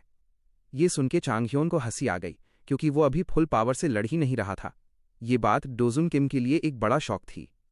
चांग ह्योन का फेस काफी सीरियस हो गया और ये देख के डोजन किम को फ्रस्ट्रेशन होने लगी, क्योंकि उसे समझ आ गया कि दोनों के बीच का गैप काफी बड़ा है। फिर प्रोटैगोनिस्ट ने कामली एक्सप्लेन किया कि डोजन किम क्यों हारा, क्योंकि वो गलत रोल प्ले कर रहा था। चांग ह्योन ने उसकी स्ट्रेंथ्स देखी और स्वॉर्ड के साथ कंपेयर किया। उसने बोला कि डोजन किम के रिफ्लेक्सेस अच्छे हैं और दिमाग भी तेज चलता है, लेकिन ये क्वालिटीज उसकी करंट वेपन के साथ मैच नहीं करती। इसलिए चांग ह्योन ने सजेस्ट किया कि वो अपना मेन वेपन किसी ज्यादा फास्ट चीज में स्विच करे, जैसे रेपियर। ये बोलते ही चांग ह्योन ने अपनी स्वॉर्ड को रेपियर में मॉफ कर दिया। लेजेंडरी प्लेयर के हिसाब से डोजन किम को हमेशा अपने अपोनेंट पर फास्ट थ्रस्ट की बैराज से अपर हैंड लेना चाहिए। ये सब सुनके वो लड़का काफी अमेज्ड हो गया और सोचने लगा कि क्या वो सच में रेपियर मास्टर कर पाएगा। उस दिन बाद में जब दोनों ट्रेनिंग ग्राउंड से बाहर निकल रहे थे तो रेपियर के टॉपिक पर ही बात कर रहे थे। तभी हमारे हीरो ने देखा कि एक बंदा एक हंटर का मजाक उड़ा रहा है। बोल रहा था कि एक वीक एकेडमी स्टूडेंट के साथ स्पार करके खुद पे इतना घमंड कर रहा है। जब चांग ह्योन ने स्क्रीन के सामने खड़े उस बैडमाउथ करने वाले को देखा तो वो शॉक हो गया, क्योंकि इसका मतलब था कि ये बंदा उनकी स्पैरिंग सेशन पे नजर रखे हुए था। और जब उसे समझ आया कि जिसके बारे में बात हो रही है वो खुद वही अवेकनर है, तो हीरो ने अज्यूम कर लिया कि ये बंदा उसे बिल्कुल पसंद नहीं करता। चांग ह्योन को ऐसी हरकत बिल्कुल बर्दाश्त नहीं होती, इसलिए उसने सीधा बोल दिया कि ये बंदा खुद भी वीक एकेडमी स्टूडेंट्स को नहीं हरा सकता। ये सुनके बुली भड़क गया और प्रोटैगोनिस्ट ने जानबूझ के और प्रोवोक करना शुरू कर दिया। आखिर में उसने सीधा प्रपोज कर दिया कि जो भी दिक्कत है कॉम्बैट में सेटल कर लेते हैं। बैड माउथर ने तुरंत हाँ बोल दी, लेकिन तब चांग ह्योन ने नोटिस किया कि इस बंदे का स्कोर फर्स्ट स्टेज में उसके बराबर था और स्टैट्स भी काफी डिसेंट लग रहे थे। हीरो को अच्छे से पता था कि अगर सिर्फ रॉ पावर पे फाइट हुई तो वो पक्का हारेगा, क्योंकि उसके स्टैट्स सामने वाले से काफी कम थे। फिर भी उसका मानना था कि जीतने के लिए उसे अपना सिग्नेचर वेपन यूज करने की जरूरत नहीं पड़ेगी। थोड़ी ही देर बाद दोनों ट्रेनिंग रूम में आमने सामने खड़े थे। चांग ह्योन को पता था कि उसका अपोनेंट जुनसंग टॉप लेवल न्यूबी है और गन्स अब काम के नहीं, क्योंकि वो अब कोई सीक्रेट नहीं रहे। जुनसंग ने मैच स्टार्ट करने को कहा और हीरो ने बिना सोचे एक्सेप्ट कर लिया, ये जानते हुए भी कि जीत गारंटेड नहीं है। फिर भी प्रोटैगोनिस्ट ने डिसाइड किया कि वो फाइट को एंड तक लेके जाएगा। उसने पहला अटैक किया, जिसे जुनसंग ने ईजिली डॉज कर लिया। डिस्टेंस बना के जुनसंग ने 2 नाइव्स हीरो की तरफ फेंकी, जिन्हें चांग ह्योन ने अपनी स्वॉर्ड से झटक दिया। ये देख के बुली के चेहरे पे स्माइल आ गई, क्योंकि 2 और नाइफ्स चांग ह्योन की पीठ की तरफ जा रही थीं। ये देख के चांग ह्योन का दिल धक से रह गया, क्योंकि उसके पास डॉज करने का टाइम ही नहीं था। तभी वो प्रोजेक्टाइल्स डिफ्लेक्ट हो गए। हीरो को रिलीफ मिला, क्योंकि आर्टिफैक्ट की कॉपी के रेप्लिका ने एक शील्ड बना दिया था जो उसे बचा गया। लेकिन अब वो कंफ्यूज था कि इस नाइफ थ्रोअर को कैसे गिराए। जुनसंग टेलीकिनेसिस यूज करके अपने प्रोजेक्टाइल्स गाइड कर रहा था। अपना अटैक ऐसे मिस्टीरियसली ब्लॉक होते देख के उसने अज्यूम कर लिया कि अपोनेंट के पास भी कोई सीक्रेट स्किल है। इसके बाद चांगह्योन ने खुद का एक थ्रोइंग नाइफ बनाया और बुली की तरफ फेंक दिया। जुनसंग को ये काफी फनी लगा, क्योंकि उसका स्किल इस नाइफ को भी इजीली रोक सकता था, बिल्कुल पहले जैसे। लेकिन सब कुछ हीरो के प्लान के मुताबिक चल रहा था, क्योंकि वो अपनी ऑल सीइंग आई यूज कर रहा था। चांगह्योन ने और नाइफ्स निकाली और लगातार बुली की तरफ फेंकने लगा, सोचते हुए कि पहले अटैक ने उसके स्किल का लिमिट दिखा दिया है। हैरान जुनसंग ने तुरंत रिएक्ट किया और अपनी एबिलिटी से 4 प्रोजेक्टाइल्स रोक लिए। लेकिन दिक्कत ये थी कि इतनी कम टाइम में इतने सारे टारगेट्स न्यूट्रलाइज करना उसके बस का नहीं था। जो नाइफ उसके कंट्रोल से थोड़ी सी बाहर थी, वही उससे लगनी थी, और ऐसा ही हुआ। टेलीकिनेटिक को चोट लगी और इसी के साथ प्रोटागोनिस्ट की जीत हो गई। पूरी स्पैरिंग साइलेंस में ऑब्जर्व की जा रही थी। किसी ने जज से पूछा कि क्या ये वही बंदा है जिसे उसने फर्स्ट प्लेस का कंटेंडर माना था।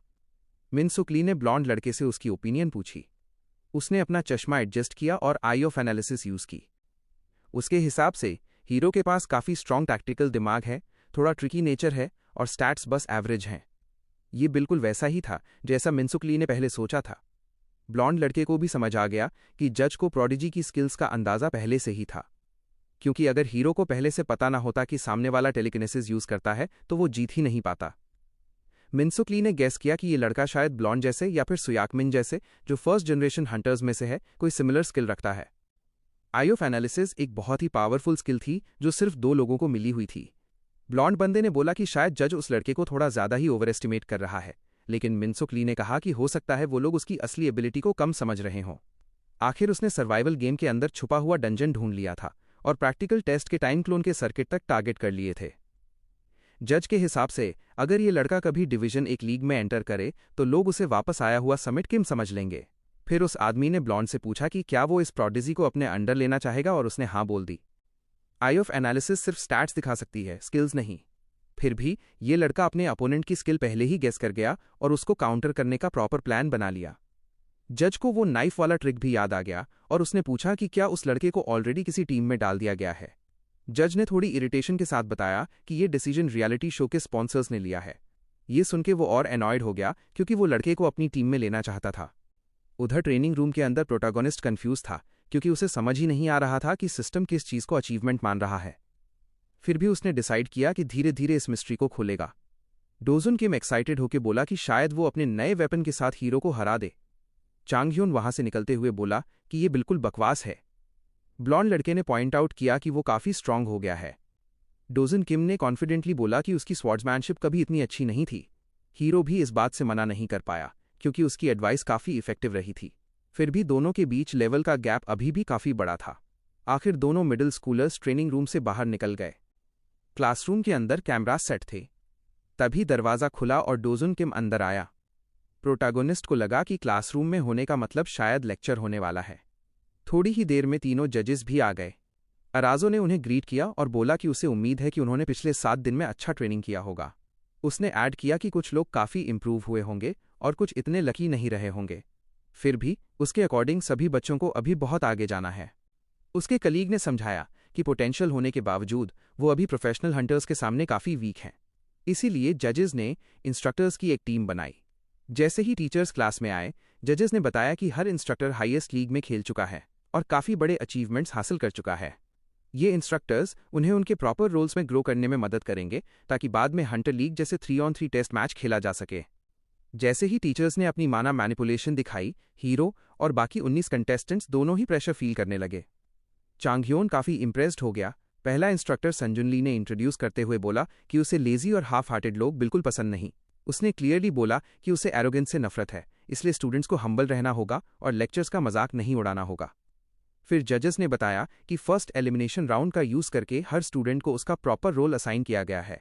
सबसे पहले प्रोटैगनिस्ट का नाम आया, जिसे क्लोज रेंज फाइटर बोला गया। ये सुन के चांगह्योन बिल्कुल स्टंट रह गया। बाद में गनर होने के बावजूद चांगह्योन समझ ही नहीं पा रहा था कि उसे क्लोज रेंज फाइटर क्यों माना गया। तब उसने नोटिस किया कि वो स्वॉर्ड प्रोडिजी ह्यू और उसके दोस्तों के साथ खड़ा है, सब के सब high potential hunters. Training ground में आते ही टीचर ने जोर से चिल्लाके बोला कि सब अपना पहले का नॉलेज भूल जाओ, क्योंकि एकेडमी किसी भी हो, तुम सब अभी भी डिवीजन 3 हंटर्स से कमजोर हो। इंस्ट्रक्टर्स ने फिर समझाया कि ऑफिशियल मैचेस में सब लोग स्किल्स और आइटम्स जैसे एयर एंकर और एयरबिट यूज करते हैं, ताकि मोबिलिटी और कंट्रोल और बेहतर हो। इंस्ट्रक्टर ने आगे बताया कि परफॉर्मेंस का लेवल यहाँ तक होता है कि जब रूकीज अभी जमीन पर रेंग रहे होते हैं तब हंटर्स की सबसे वीक डिवीजन भी हवा में फाइट कर सकती है। ये सुन के चांगह्योन सोचने लगा कि इससे हंटर्स और ज़्यादा शो ऑफ कर पाएंगे, फैंसी माना एक्टिवेटेड गैजेट्स यूज करके। इंस्ट्रक्टर ने क्लियरली बोल दिया कि जो क्लोज रेंज फाइटर इन आइटम्स को मास्टर नहीं कर सकता उसे वो सिखा ही नहीं सकता। इतना बोलते ही लेसन स्टार्ट हो गया। काफ़ी लोग वायर्स में उलझ गए, जिसे देख के हीरो को लगा कि पहली बार अडेप्ट करना कितना मुश्किल होता है, लेकिन अपनी पिछली जिंदगी में उसका इन गैजेट्स पर फुल कंट्रोल था। इसीलिए उसने डिसाइड किया कि पहले चेक करे कि उसके रिफ्लेक्सेस अभी भी वैसे ही हैं या नहीं। जैसे ही ट्रेनिंग स्टार्ट करने वाला था, उसने देखा कि टीचर एक कंटेस्टेंट पर चिल्ला रहा है, बोल रहा है कि फ्यूचर हंटर्स का हिस्सा होके भी इतना वीक कैसे हो सकता है। फिर वो दूसरे बंदे पर भड़क गया जो अपनी ही केबल में फंसा हुआ था, और बोला कि तू डिवीजन 3 भी सर्वाइव नहीं करेगा। इतनी शाउटिंग के बीच हीरो का फोकस टूट रहा था। तब उसने ऊपर देखा और अपने दोस्तों को स्ट्रगल करते हुए देखा, जो एक्सपेक्टेड ही था क्योंकि किसी ने उन्हें सही तरीका समझाया ही नहीं था। उसने ब्लॉन्ड बंदे को नीचे आने को बोला, कहके कि वो सब गलत कर रहा है। ये सुनके वो लड़का थोड़ा क्यूरियस हो गया। थोड़ी देर बाद वो जमीन पर आया। डोजुन किम ने अपने दोस्त को टोकते हुए बोला कि टेस्ट पास आ रहा है और तू ट्रेनिंग ही नहीं कर रहा। हीरो ने उल्टा उसे बोला कि तू अपनी टेंशन ले, क्योंकि तू तो पक्का फेल होने वाला है। इस पे लड़के ने सही मेथड पूछ ली। प्रोटैगोनिस्ट ने समझाया कि बैलेंस मेंटेन करने के लिए स्वॉर्ड्समैन को पहले सही साइज का रोप जनरेट करना होता है और उसमें स्टेडी माना फ्लो डालना होता है। फिर उससे अपने सेंटर ऑफ मास पर फोकस करना चाहिए, क्योंकि हवा में जाने के बाद core he centre of mass का काम करता है। इतना बोल के उसने अपनी केबल बुलाई और वॉल पर फेंक दी। थोड़ा फोकस करने के बाद हीरो हवा में जंप किया और स्मूथली लैंड हो गया। चांगह्योन ने बताया कि हवा में लैंडिंग और बॉडी मैन्यूवर करने का ये बेस्ट तरीका है और माना फ्लो हमेशा स्टेबल रहना चाहिए। डोजुन किम ने दोस्त की बातें याद करके अपना एंकर वॉल पर मारा, थोड़ी देर फोकस किया और फिर ग्रेसफुली हवा में जंप करके सीधा पैरों पर लैंड हो गया। ये देख के वो काफ़ी खुश हो गया। उसे लगा कि इससे उसका बड़ा पोटेंशियल दिख गया है। लेकिन तभी इंस्ट्रक्टर दोनों पर चिल्ला पड़ा, बोल के कि लेक्चर के बीच बकबक क्यों कर रहे हो।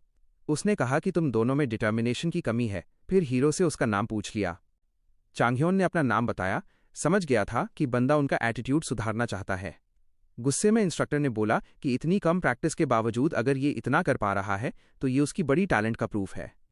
हीरो ने तुरंत हाँ कर दी, सोचते हुए कि टीचर की बात मान लेना ही बेटर है।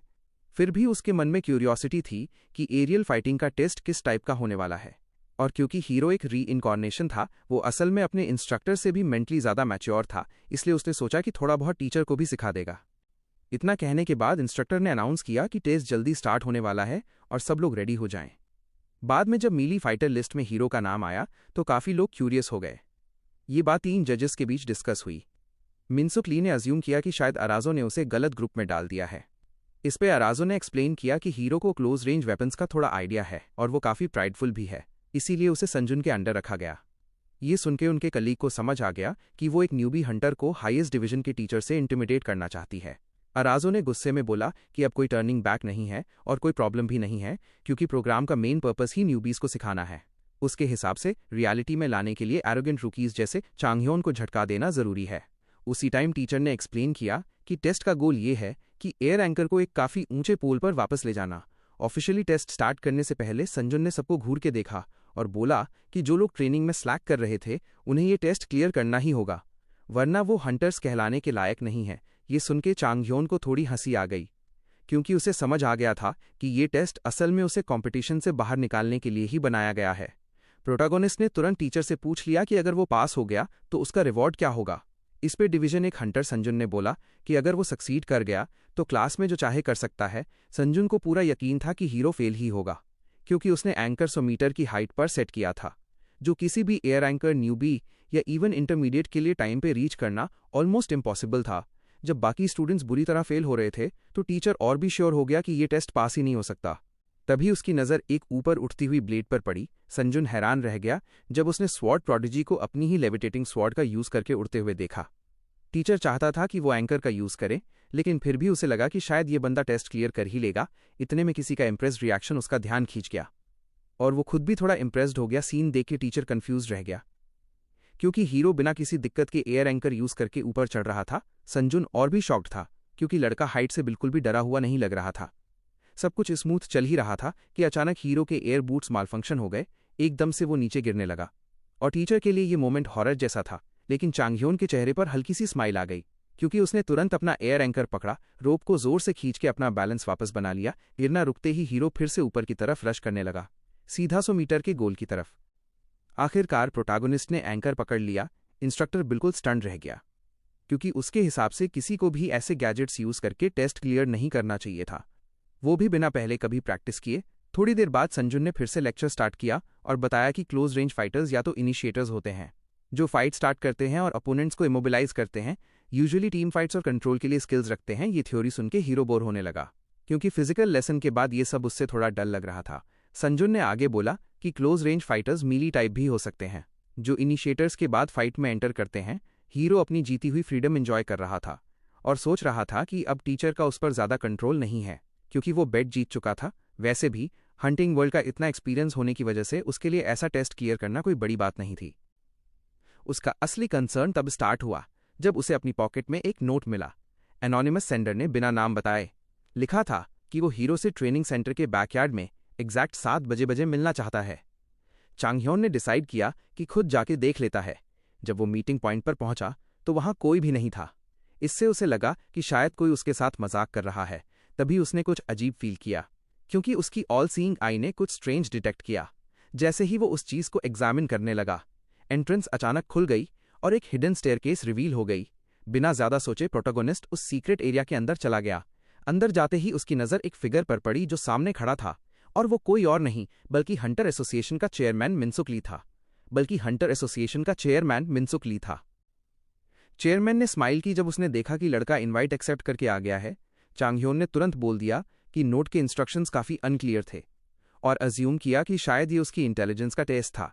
फिर उसने चेयरमैन से पूछा कि वो यहाँ क्यों है। बुढ़े आदमी ने एक्सप्लेन किया कि वो हीरो पर काफी टाइम से नजर रखे हुए है। हंटर्स नेक्स्ट जनरेशन के स्टार्ट से ही, चाहे अभी सिर्फ एक एपिसोड ही रिलीज हुआ हो, लेकिन चेयरमैन ने उससे काफी ज्यादा देख लिया था, जो बाकी लोग नहीं देख पाए, और यहीं से लेजेंडरी बात आगे बढ़ने वाली थी। चेयरमैन उस बंदे को एक लेजेंडरी प्लेयर की तरह देख रहा था, क्योंकि वो उसके वर्कआउट्स के दौरान उसकी मूवमेंट स्पीड और ऑब्जर्वेशन स्किल्स क्लियरली नोटिस कर पाया था। ये देख के वो प्रोडिजी से काफी फैसिनेटेड हो गया। उसने बोला कि उसने कंपटीशन का विनर प्रेडिक्ट करने की कोशिश की थी, और ये सुनते ही चांगह्योन समझ गया कि वो सीधा उसकी ही बात कर रहा है। ग्रैंड विनर के तौर पर चेयरमैन के हिसाब से हीरो का डेस्टिनी था कि वो फाइनेंस लीग में एंटर करे, बल्कि उसे भी सरपास करे।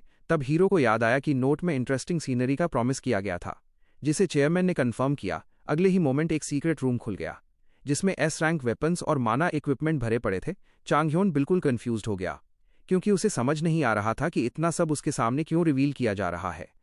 बुढ़े आदमी ने उससे पूछा कि क्या वो ये सब चाहता है। ऑब्वियसली हाँ, क्योंकि उन वेपन्स में से एक वो भी था जो उसने अपनी पहली जिंदगी में यूज किया था। कैलिबर एक पावरफुल ग्रेट स्वॉर्ड, जो उसे एक जीत के बाद यूज करने का हक मिला था। जैसे ही उसने वेपन हाथ में लिया, उसे एक अलग ही फील आई, और जब उसने उसे म्यूटेट करके फायर आर्म बनाया तो फील और भी बेटर हो गई। मिनसुक ली ने एक्सप्लेन किया कि वो या तो ये वेपन्स लैंड कर सकता है या फिर उनका ओनर भी बना सकता है। उसने ये भी बोला कि यहाँ के वेपन्स मूरा के वर्कशॉप के बनाए हुए किसी भी वेपन से कई ज्यादा सुपीरियर हैं। चांगह्योन ने कामली बोला कि एंड में ये सब सिर्फ टूल्स ही हैं, और सीधा पॉइंट पे आने को कहा। ये सुन के चेयरमैन थोड़ा इंट्रिग्ड हो गया, क्योंकि नॉर्मली लोग उसकी पोजीशन समझ के उसकी तारीफ करने लगते थे, लेकिन ये लड़का बिना बटरिंग के डायरेक्ट बिजनेस पे आ गया था, जो काफी रेयर था। फिर चेयरमैन ने प्रोडिजी को हंटर एसोसिएशन ज्वाइन करने का ऑफर दिया, बोलते हुए कि वो इस रूम का कोई भी वेपन फ्रीली यूज कर सकता है। प्रोटेगोनिस्ट ने सीधा पूछ लिया कि उसके लिए क्या बेनिफिट्स होंगे। चेयरमैन ने उल्टा उससे पूछा कि क्या उसे पता है हंटर एसोसिएशन अपने मेंबर्स को क्या क्या देता है। चांगह्योन ने हाँ बोला, लेकिन साथ ही ये भी कहा कि उसके लिए वो सब यूजफुल नहीं है। ये कह के उसने ऑफर रिजेक्ट कर दिया और एग्जिट की तरफ चल पड़ा, क्योंकि प्रोग्राम स्टार्ट होने वाला था।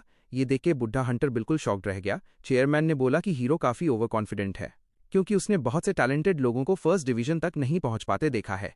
लेकिन हीरो ने साफ बोला कि उसे ये सब जानने में इंटरेस्ट नहीं है, उसे सिर्फ अपनी परवाह है। उसने चेयरमैन को एस क्लास वेपन्स दिखाने के लिए थैंक यू बोला और फेयरवेल कह के सरफेस की तरफ चला गया, चेयरमैन को अकेला और कंफ्यूज छोड़ के। थोड़ी देर बाद क्लासरूम का डोर खुला। डोजुन किम दौड़ता हुआ आया और अपने दोस्त को चेक किया, बोलते हुए कि वो टेंशन में था कहीं लेट ना हो जाए। चांगह्योन ने बोला कि वो काफी रिस्पॉन्सिबल है। इस पे उसका दोस्त बोला कि वो हमेशा उसे एंग्सियस कर देता है, जैसे जब उसने टीचर के साथ बेट लगाई थी। प्रोटैगनिस्ट ने एक्सप्लेन किया कि लेट होने पर बैन नहीं किया जाएगा, क्योंकि ऐसा करना ऑडियंस को बिल्कुल पसंद नहीं आएगा। ब्लॉन्ड ने पूछा कि वो कहाँ था। तो चांगह्योन ने कैजुअली बोला कि वो एक ओल्ड मैन से मिल रहा था, वो सोच रहा था कि चाहे वो ऑफर एक्सेप्ट करता या नहीं। अपनी पास्ट लाइफ के नॉलेज के साथ वो बिना किसी सपोर्ट के भी काफ़ी आगे जा सकता है। ऊपर से जीत के बाद उसे मूरा के वर्कशॉप से एक टेलर मेड वेपन मिलना ही था, इसलिए उसने डिसाइड किया कि पहले खुद को और इंपॉर्टेंट बनाएगा, फिर अपना मूव चलेगा। लेजेंडरी प्लेयर खुद से खुश होते हुए ये भी सोचने लगा कि अगर सब फेल हो गया तो वो अपनी खुद की टीम बना लेगा। थोड़ी ही देर में जजेस ने अनाउंस किया कि उन्हें उम्मीद है कि लेसन्स यूजफुल रहे होंगे, क्योंकि अब 3v3 फाइट्स अर्बन जोन में स्टार्ट होने वाले थे। उन्होंने ये भी बताया कि जो टीम जीतेगी वो नेक्स्ट स्टेज में जाएगी और जो हारेगी वो शो से बाहर हो जाएगी। अराजो काफ़ी ईगर थी देखने के लिए कि कौन विक्टर्स बनेगा। जजेस ने आगे बोला कि विनर्स को नेक्स्ट स्टेज के लिए माना फ्लो स्टोन दिया जाएगा, ताकि आगे के मैचेस और भी इंटेंस और एक्साइटिंग हो सकें। ये बात सुन के हीरो काफ़ी खुश हो गया, क्योंकि माना फ्लो स्टोन माना की क्वालिटी को बूस्ट करता है और यही चीज़ उसे चाहिए थी ईथर यूज़ करने और फ्यूचर स्किल्स अनलॉक करने के लिए। इसके बाद प्रोटैगोनिस्ट और ज़्यादा डिटरमिन्ड हो गया कि सेकंड स्टेज में पक्का जीतेगा। मिन्सुक ली ने एक्सप्लेन किया कि फाइट्स लाइव टीवी पे दिखाई जाएंगी और यही रियल क्वालिफायर्स होंगे। साथ ही सबको याद दिलाया कि वो अभी लाइव ब्रॉडकास्ट पे हैं। फिर अराजो ने बताया कि जो अपनी क्लास में हाईएस्ट स्कोर लाएगा उससे पहले टीम ड्राफ्ट करने का मौका मिलेगा। जजेस ने कंटेस्टेंट्स को वेटिंग रूम में जाने को बोला और टीममेट्स चूज करने को कहा, क्योंकि बैटल्स जल्दी स्टार्ट होने वाले थे। इसके साथ ही कैमरास ऑफ हो गए। कैमरास का प्रेशर हटने के बाद अराजो सोचने लगी कि प्रोटैगोनिस्ट ने फर्स्ट स्टेज में काफ़ी ज़बरदस्त परफॉर्मेंस दी थी, लेकिन फिर भी सिर्फ एरोगेंस दिखाई और किसी की परवाह नहीं की, जबकि स्किल्स उसके पास फुल थे। इसीलिए उसने सोचा कि टीम बैटल ही उसके रास्ते का सबसे बड़ा ऑब्स्टिकल होगा। मिन्सुक ली तुरंत समझ गया कि वो हीरो के बारे में ही सोच रही है और उसे थोड़ा अजीब लगा कि वो कितनी ऑब्वियस हो रही थी। मिन्सुक ली ने पॉइंट आउट किया कि बचे हुए 20 कंटेस्टेंट्स अभी टीम फाइट्स के लिए रेडी नहीं हैं, खासकर एरियल कॉम्बैट के लिए, और वैसे भी अराजो ज़्यादा इंडिविजुअल स्किल्स टेस्ट करती है। तब अराजो ने रिवील किया कि वो चाहती है कि हीरो कॉम्पिटिशन से बाहर हो जाए, क्योंकि चाहे वो एरियल गियर में स्ट्रांग हो, एक अकेला भेड़िया अगर अकेला रहा तो शिकार बन ही जाता है। अराजो ने यह भी बोला कि हीरो को स्ट्रगल होगा, क्योंकि उसके स्टैट्स लो हैं और मैप काफ़ी बड़ा होगा, जहां हंटर्स को लंबे डिस्टेंसेस क्विकली कवर करनी पड़ेंगी। ये सुनके उसके कलीग ने थॉट मारा कि वो हीरो के साथ काफ़ी ऑब्सेस्ड लग रही है। अराजो ने एक्सेप्ट किया कि वो उसके पोटेंशियल पे ट्रूली बिलीव करती है, लेकिन उसके अपने भले के लिए ज़रूरी है कि वो डिफीट का टेस्ट ले। थर्ड जज ने भी अग्री किया, बोलते हुए कि एक एरोगेंट न्यूबी हंटर का गिरना तय होता है, क्योंकि इवन बेस्ट प्लेयर भी एक केयरलेस सेकंड में सब कुछ लूज कर सकता है। तब दूसरे जज ने अपना ओपिनियन दिया कि डूम, प्राइड और एक विनर की ओवर कॉन्फिडेंस, हंटर लीग जैसे कॉम्पिटिटिव वर्ल्ड में सब एक ही चीज़ के अलग अलग रूप हैं। मिन्सुक ली ने एंड में बोला कि वो अपने कलीग्स के डिज़ाइन किए हुए टीम बैटल में प्रोडिजी का परफॉर्मेंस देखने के लिए काफ़ी एक्साइटेड है। वेटिंग रूम के अंदर प्रोटैगोनिस्ट शॉक हो गया जब उसे पता चला कि पहले पिक उससे करनी है। स्टाफ मेंबर ने कंफर्म किया कि ये इसलिए है क्योंकि उसका स्कोर सबसे ज़्यादा था। ये सुनके हीरो के फेस पे एक हल्की सी स्माइल आ गई। अगले ही मोमेंट ग्रेविटी वीडर शॉक में आ गया जब उससे हीरो की टीम में ड्राफ्ट कर लिया गया। उससे लगा प्रोटैगोनिस्ट उसका मजाक उड़ा रहा है, क्योंकि उसने जानबूझ के उसे पिक किया था। इससे उससे और क्लियर हो गया कि हीरो काफ़ी ईगोइस्टिक है और अभी तक उस फैक्ट को एक्सेप्ट नहीं कर पाया है कि वो उससे हार चुका था। लेकिन ग्रेविटी वीडर ने ज़्यादा कंप्लेन नहीं की, क्योंकि उसे पहले से पता था कि लेजेंडरी प्लेयर किस लेवल का है। आखिरकार हीरो उसे ईजिली कंट्रोल कर सकता था, क्योंकि वो अभी एक टीनेजर ही था। उसने सीधा बोल दिया कि वो इस राउंड को जीतना चाहता है। चांगह्योन ने फिर एक चार्मिंग आवाज़ में एक्सप्लेन किया कि उसे उन सबकी बहुत ज़्यादा ज़रूरत है। ये सुनके पहला बुली बिल्कुल चुप हो गया और बाकी लोग ऑलमोस्ट उल्टी करने जैसे हो गए। खुद हीरो को भी अपने आप से थोड़ी घिन आई, क्योंकि विन के लिए उसे इतना ड्रामा करना पड़ रहा था। टेलीपैथ ने उससे पूछा कि क्या उसके पास कोई प्लान है। चांगह्योन ने हाँ बोला और कहा कि उन्हें टीम में लेने का सिर्फ यही रीज़न था, और साथ ही क्लियर कर दिया कि उन्हें उसकी बात मानना पड़ेगा। फिर हीरो ने बुलीज को क्वाइटली बताया कि अगर उन्होंने उसकी बात नहीं मानी तो उनका क्या हाल होगा, और ये सब उसने धीरे से कहा ताकि पनिशमेंट पब्लिक ना हो। ये सुनते ही ग्रेविटी वीडर बिल्कुल शॉक और पैनिक में चला गया। ये देख के प्रोटैगोनिस्ट और इरिटेट हो गया, क्योंकि वो उससे ये नहीं बता सकता था कि वो असल में अपनी टीनेज लाइफ दोबारा जी रहा है। इसलिए उसने उसके शोल्डर्स पकड़े और कामली बोला कि बस उसके कमांड्स परफेक्ट तरीके से एग्जीक्यूट करे। चांगह्योन ने फिर थोड़ी खौफनाक टोन में बोला कि अगर उनसे कोई भी गलती हुई तो उसका फायदा सिर्फ दुश्मन को मिलेगा और नुकसान सिर्फ उसको होगा। ये सुनके उसके दोनों टीममेट्स काफ़ी डर गए। थोड़ी ही देर बाद सेकंड स्टेज स्टार्ट हो गया, जहां रूल सिंपल था, अगर कोई कंटेस्टेंट ग्राउंड को टच करे या हैंडीकैप्ड कंडीशन में पकड़ा गया तो सीधा एलिमिनेट, और जो टीम हारेगी वो पूरा कॉम्पिटिशन से बाहर। चांगह्योन टेलीपोर्ट होकर एरियल एरेना में पहुंच गया और फाइट स्टार्ट करने के लिए काफ़ी ईगर था। उसने तुरंत रियलाइज़ किया कि वो सेंटर के पास एक स्काईस्क्रेपर पे बिल्कुल अकेला खड़ा है। फिर उसने अपने टीममेट से उनकी लोकेशन पूछी, जो उन्होंने तुरंत बता दी। ये सुन के हीरो ने बिना टाइम वेस्ट किए अपना प्लान एग्जीक्यूट करने का डिसाइड कर लिया। चांग ह्योन ने अपने टीममेट्स को ऑर्डर दिया कि चाहे कुछ भी हो, सेंटर तक पहुंचना है और किसी भी टाइप की लड़ाई से बच के रहना है। फिर उसने अपनी गन समन की, सोचते हुए कि एरेना इतना बड़ा है और प्लेयर्स इतने कम हैं कि डायरेक्ट इंट्रैक्शन कम ही होगा।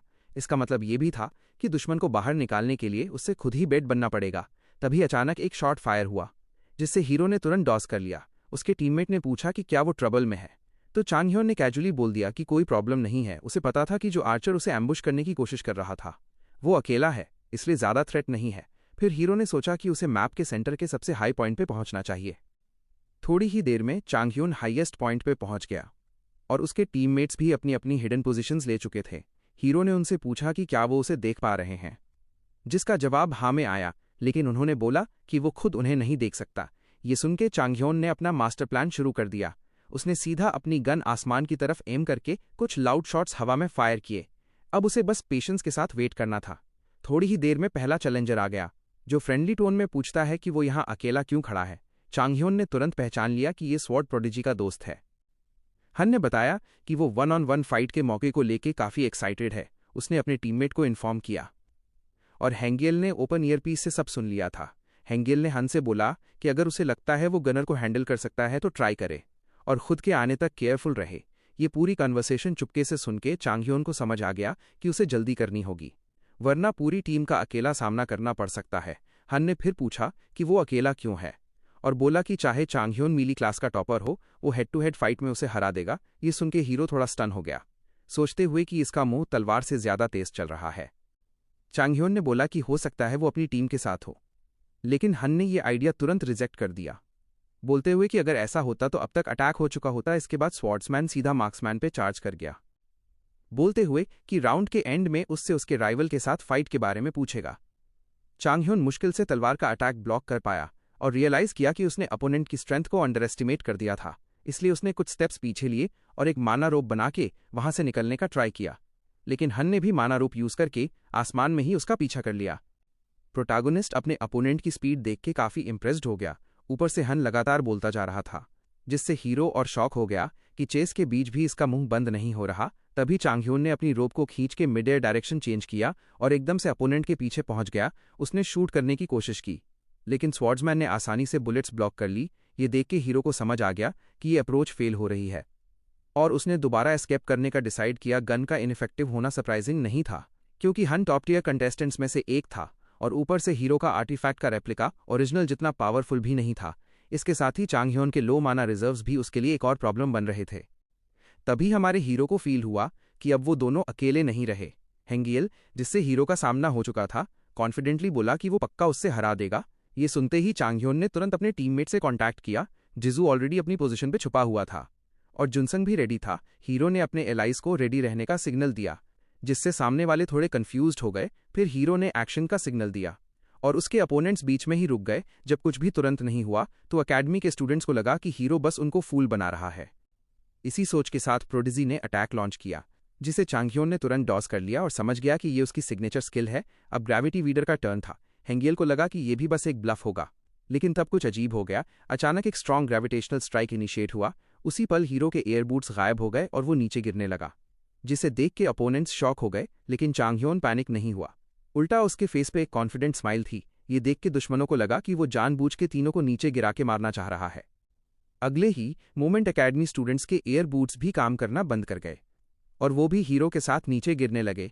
तभी टेलीकिनेसिस एक्टिवेट हुई। हीरो एक माना के जाल में सेफली रुक गया, जबकि हन और हैंगियल बिना कंट्रोल के गिरते रहे। तब प्रोडिजी को समझ आ गया कि वो पूरी तरह ट्रिक हो चुका है। इसी के साथ टीम ए के दोनों मेंबर्स कंपटीशन से एलिमिनेट हो गए। फिर एक एयर हुक हवा में लॉन्च हुआ। जिजू ने लीडर से पूछा कि क्या उसका ग्रेविटी यूज करना ट्रबलसम था। हीरो ने कामली बोला कि सब मैनेजेबल था और जुनसंग को भी अप्रिशिएट किया। जुनसंग ने कहा कि प्लान ठीक ठाक था, क्योंकि उससे एक्सपेक्ट नहीं था कि उसकी स्किल एक नेट जैसी शेप ले सकती है। चांग ह्योन ने कॉन्फिडेंटली बोला कि स्ट्रैटेजी परफेक्ट थी, क्योंकि एकेडमी स्टूडेंट्स को सीधा हेड ऑन फाइट में हराना ऑलमोस्ट इम्पॉसिबल होता। पूरा प्लान सिंपल था। हीरो को बेड बनाया गया ताकि एनिमीज ग्रेविटी वीडर के एरियल रेंज में आ जाएं। फिर टेलीपैथ ने उन्हें गिरने से रोका और बाकी टारगेट्स बिल्कुल हेल्पलेस हो गए। चांग ह्योन ने सबको फोकस्ड रहने को बोला, क्योंकि मैच अभी खत्म नहीं हुआ था और बाकी लोग उनका प्लान समझ चुके होंगे, जो थोड़ा इनकन्वीनियंट हो सकता था। तभी सिस्टम के मैसेजेस से हीरो को पता चला कि लास्ट मेंबर ने पूरी टीम बी को अकेली ही एलिमिनेट कर दिया। इसके साथ ही विनर्स क्लियर हो गए, पहला टेलीपैथ, दूसरा ग्रेविटी वीडर और तीसरा टीम सी का लीडर यानी खुद जीनियस प्लेयर चांगह्योन। थोड़ी देर बाद वेटिंग रूम में हन और हेंगियल को डांट पड़ रही थी क्योंकि वो एक ही बंदे से हार गए थे, जबकि जो उन्हें डांट रहा था उसने पूरी टीम अकेले हैंडल कर ली थी। ये देख के जिजू भी उनकी पुअर परफॉर्मेंस पे हैरान था। हन फिर स्टैट्स का डिफरेंस और लॉस के एक्सक्यूजेस देने लगा, जिससे हीरो शॉक हो गया कि ये बंदा बोलता ही जा रहा है। स्वॉर्ड प्रोडिजी ने माफी मांगी, बोलते हुए कि दुश्मन की एबिलिटीज जानते हुए उसे बेटर परफॉर्म करना चाहिए था। चांगह्योन ने उसे टोक दिया क्योंकि वो हर बार सबका ब्लेम खुद पे ले लेता है, और हीरो को लगा कि वो खुद को काफी अंडर एस्टिमेट करता है। तभी हीरो के टीममेट्स आए और सिंसियरली अपनी पास्ट बैड बिहेवियर के लिए माफी मांगी, जिससे चांगह्योन जेन्युइनली शॉक हो गया। एम्बैरस जुनसंग वहां से भाग गया, जो हीरो को थोड़ा अच्छा लगा क्योंकि उसने बुली का एक सॉफ्ट साइड देख लिया था। उधर अराजो हीरो की इतनी ईजी विक्ट्री देख के हैरान रह गई। बाकी दोनों जजेस डिस्कस करने लगे कि कैसे उसने सिर्फ टैक्टिक्स के दम पे इतनी स्ट्रांग टीम को हरा दिया, टेस्ट प्लानिंग एबिलिटीज के लिए बना ही नहीं था। इसलिए अराजो और भी ज्यादा स्टंड हो गई। तब उसे रियलाइज हुआ कि ऐसी स्ट्रैटेजी बनाना खुद में ही कितना मुश्किल काम रहा होगा। सबके पावर्स जानते हुए भी प्लान काफी सॉलिड था, और ये देखकर लग रहा था कि जो लोग उससे बिल्कुल पसंद नहीं करते थे उनको भी मानना पड़ रहा था कि टीम लीड करना हीरो की सबसे बड़ी स्ट्रेंथ है। कमेंटेटर ने राउंड 1 के एंड का अनाउंसमेंट किया और बोला कि टीम सी को 5 पॉइंट्स मिले हैं उनके जबरदस्त परफॉर्मेंस के लिए। उसके बाद उसने टीम सी को स्टेज पे बुलाया और कंफर्म किया कि प्रॉमिस के मुताबिक उन सबको माना फ्लो स्टोन दिया जाएगा। ये सुन के चांगह्योन काफी रिलीव्ड हो गया क्योंकि ये आइटम उसकी फुल ब्लूम स्किल को और ज्यादा पावरफुल बना सकता था। कमेंटेटर ने एक्सप्लेन किया कि ये स्टोन्स उनकी माना को एनहांस करेंगे और उन्हें कोरिया ही नहीं, पूरी दुनिया के टॉप तक पहुंचने में हेल्प करेंगे। फिर उसने एक और ट्विस्ट बताया, क्वालिफायर्स में जो लूजर्स होंगे उन्हें नॉकआउट राउंड खेलना पड़ेगा, जहां जजेस उनके परफॉर्मेंस के बेस पे सीधा बाहर कर देंगे। ये अपडेट सुनके चांगह्योन शॉक हो गया क्योंकि ये सिर्फ एक शो नहीं लग रहा था। जब उसने एलिमिनेटेड पार्टिसिपेंट्स की लिस्ट देखी तो उसका दिमाग हिल गया। उसका एक दोस्त भी उस लिस्ट में था।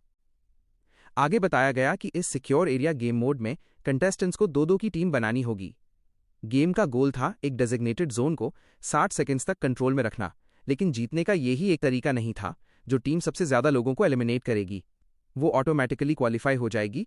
फिर बोला गया कि जो लोग हारेंगे उन्हें विनर्स में से किसी को चूज करने का ऑप्शन मिलेगा, क्योंकि विनर्स को कोई रिस्क नहीं होगा और पार्टिसिपेंट काउंट बैलेंस में रहेगा। इसके साथ ही अनाउंस हुआ कि नॉकआउट राउंड अगले दिन होगा।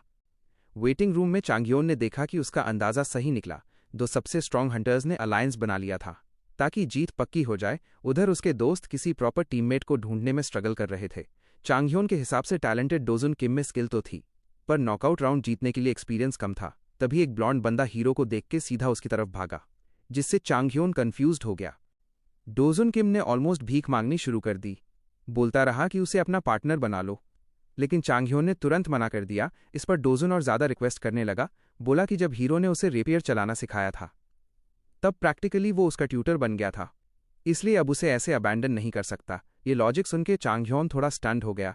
डोजुन के पपी आइज को इग्नोर करना मुश्किल हो गया और एंड में हीरो ने मान लिया, सोच के कि वैसे भी उसके पास लूज करने को कुछ नहीं है।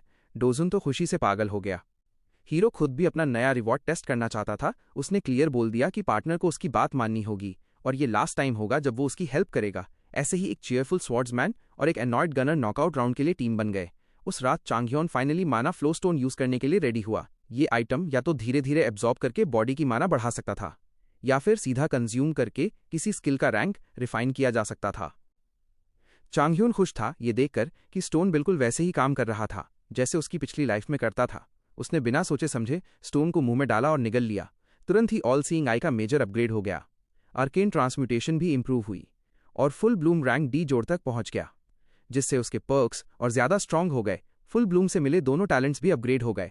चांगह्योन को देख के मजा आ गया कि उसके स्टैट्स बूस्ट हो चुके हैं और मेन स्किल्स प्रमोट हो गई हैं। ये जानकर और रिलीफ मिला कि उसके टैलेंट्स भी सबलाइम हो चुके हैं। उसने सोचा कि अब शायद उसका आर्टिफैक्ट का कॉपी ओरिजिनल के लेवल तक पहुंच सकता है। इस सब से सेटिस्फाइड होकर चांगह्योन सोने चला गया, क्योंकि अगला दिन काफी इंपॉर्टेंट होने वाला था। वो अच्छे से जानता था कि कल का दिन बिल्कुल भी बोरिंग नहीं होगा। तालियों की आवाज गूंजी और पर्दा उठा। प्रोटैगनिस्ट ने अपनी जर्नी ऑफिशियली स्टार्ट की, एक ऐसी टीम के पोस्ट अवेकनर के रूप में जो रूइन के एज पे थी, जिसमें उसने ज्वाइन किया था।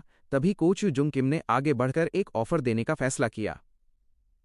हीरो ने अपनी जर्नी की शुरुआत टीम ज्वाइन करके की, डील ये थी कि लीग के रिक्वायर्ड लेवल तक पहुंचने के लिए उसे अपना फुल ब्लूम एक्टिवेट करना पड़ेगा। शुरू में चांगह्योन थोड़ा डाउटफुल था, क्योंकि वो चाहता था कि स्किल थोड़ी और नेचुरली इवॉल्व हो। कोच ने उसे कन्विंस करने के लिए एक स्मार्ट मूव खेला। उसने हीरो को टीम में तो ले लिया, पर यह कंडीशन रखी कि जब तक वो खुद प्रेशर फील ना करे तब तक किसी ऐसे मैच में नहीं उतरेगा जो फुल ब्लूम को फोर्सफुली एक्टिवेट करे।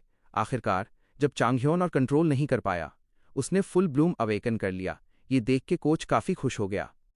फुल ब्लूम एक्टिवेट होते ही हीरो ने एक सॉलिड विन स्ट्रीक स्टार्ट कर दी और काफी जल्दी वो फेमस हो गया। लेकिन प्रॉब्लम ये थी कि स्किल बहुत जल्दी एक्टिवेट हो गई, जिसकी वजह से धीरे धीरे प्रोटैगनिस्ट का एज कम हो गया। तभी चांगह्योन अचानक उठ गया, पसीने में सांस पकड़ने की कोशिश करता हुआ, क्योंकि ये सब एक स्पेक्टेकुलर नाइटमेयर था। ये वही फ्यूचर था जिससे वो डेस्परेटली बचना चाहता था। अब सिचुएशन उसकी पहली लाइफ जैसी नहीं थी। उसका फुल ब्लूम अभी डॉर्मेंट था और उसके पास सब कुछ था ताकि वो एक स्ट्रांग और सेफ स्टार्ट ले सके। चांगह्योन को पता था कि उसका रास्ता अभी काफी लंबा है। इस वक्त वो सिर्फ अपनी जनरेशन के स्ट्रॉन्गेस्ट रूकीज को ही हरा सकता था। वो चाहता था कि फुल ब्लूम पहले रैंक्स क्लाइम करे, फिर अवेकन हो, ताकि वो उस पीक तक पहुंच सके जो उसने पहले कभी अचीव नहीं की थी। इसलिए वो खुश था कि पास्ट अब पीछे छूट चुका था। उसी दिन बाद में वेटिंग रूम में किसी ने ब्लॉन्ड बंदे से पूछा कि क्या वो रेडी है। डोजुन किम ने चांगह्योन को कंफर्म किया कि वो और उसकी गेम स्ट्रैटेजी बिल्कुल रेडी हैं। ये सुनकर हीरो ने सोचा कि शायद इस बंदे के पास कोई सॉलिड प्लान होगा, लेकिन जब डोजुन ने बताया कि उसका प्लान बस इतना है कि वो हीरो के ऑर्डर्स फॉलो करेगा, तो चांगह्योन थोड़ा बैफल्ड हो गया। उसे लगा था कि उसने अपने दोस्त को थोड़ा ज्यादा ही स्मार्ट समझ लिया था। जैसे ही ऑडियंस गैदर हुई, बाकी क्वालिफाइड कंटेस्टेंट्स को सिलेक्ट करने के लिए नॉकआउट राउंड शुरू होने वाला था। मैच स्टार्ट होते ही हीरो टेलीपोर्ट हुआ। डंजन एक अर्बन मैप था, जहां कैपिटल जोन एक बहुत ऊंचा स्काईस्क्रैपर था, पूरे मैप का हाईएस्ट पॉइंट। चांगह्योन अपने एलाई के साथ स्पॉन हुआ और समझ गया कि ये नॉर्मल अर्बन मैप ही है। डोजुन किम ने पूछा कि क्या कोई स्ट्रैटेजी है। हीरो ने बोला कि वो किल पॉइंट्स के चक्कर में नहीं पड़ेंगे। उनका प्लान था सीधा सिक्योर जोन को सबसे पहले ऑक्यूपाई करना। ये प्लान ब्लॉन्ड बंदे को सुन के शॉक लगा, क्योंकि प्रैक्टिकली पूरा लॉबी उनके अगेंस्ट था, स्पेशली हेंगेल और ह्यू की टीम। चांगह्योन ने सीधा बोल दिया कि अगर उसे उसका तरीका पसंद नहीं है तो वो गिव अप कर सकता है, लेकिन डोजुन ने बस इतना बोला कि प्लान एक बार रिव्यू कर लेते हैं। हीरो ने मना कर दिया, क्योंकि कूलडाउन खत्म होने वाला था। उसने बोला कि सिर्फ 10 सेकेंड्स बचे हैं और उन्हें तुरंत सिक्योर जोन की तरफ रश करना होगा। इसके साथ ही चांगह्योन ने एयर एंकर फेंका और सिटी के बीच तेजी से मूव करने लगा। उसका एलाई मुश्किल से उसके साथ पेस बना पा रहा था। मूव करते हुए चांगह्योन सोच रहा था कि एरियल गैजेट्स चूज करने में वो सच में बेस्ट है। उसने सिक्योर जोन के पास एक ऐसी पोजीशन लेने का डिसीजन लिया जहां से वो अपने राइवल्स को आने से रोक सकें। सिटी के एक दूसरे हिस्से में ह्यू हीरो के बारे में सोच रही थी।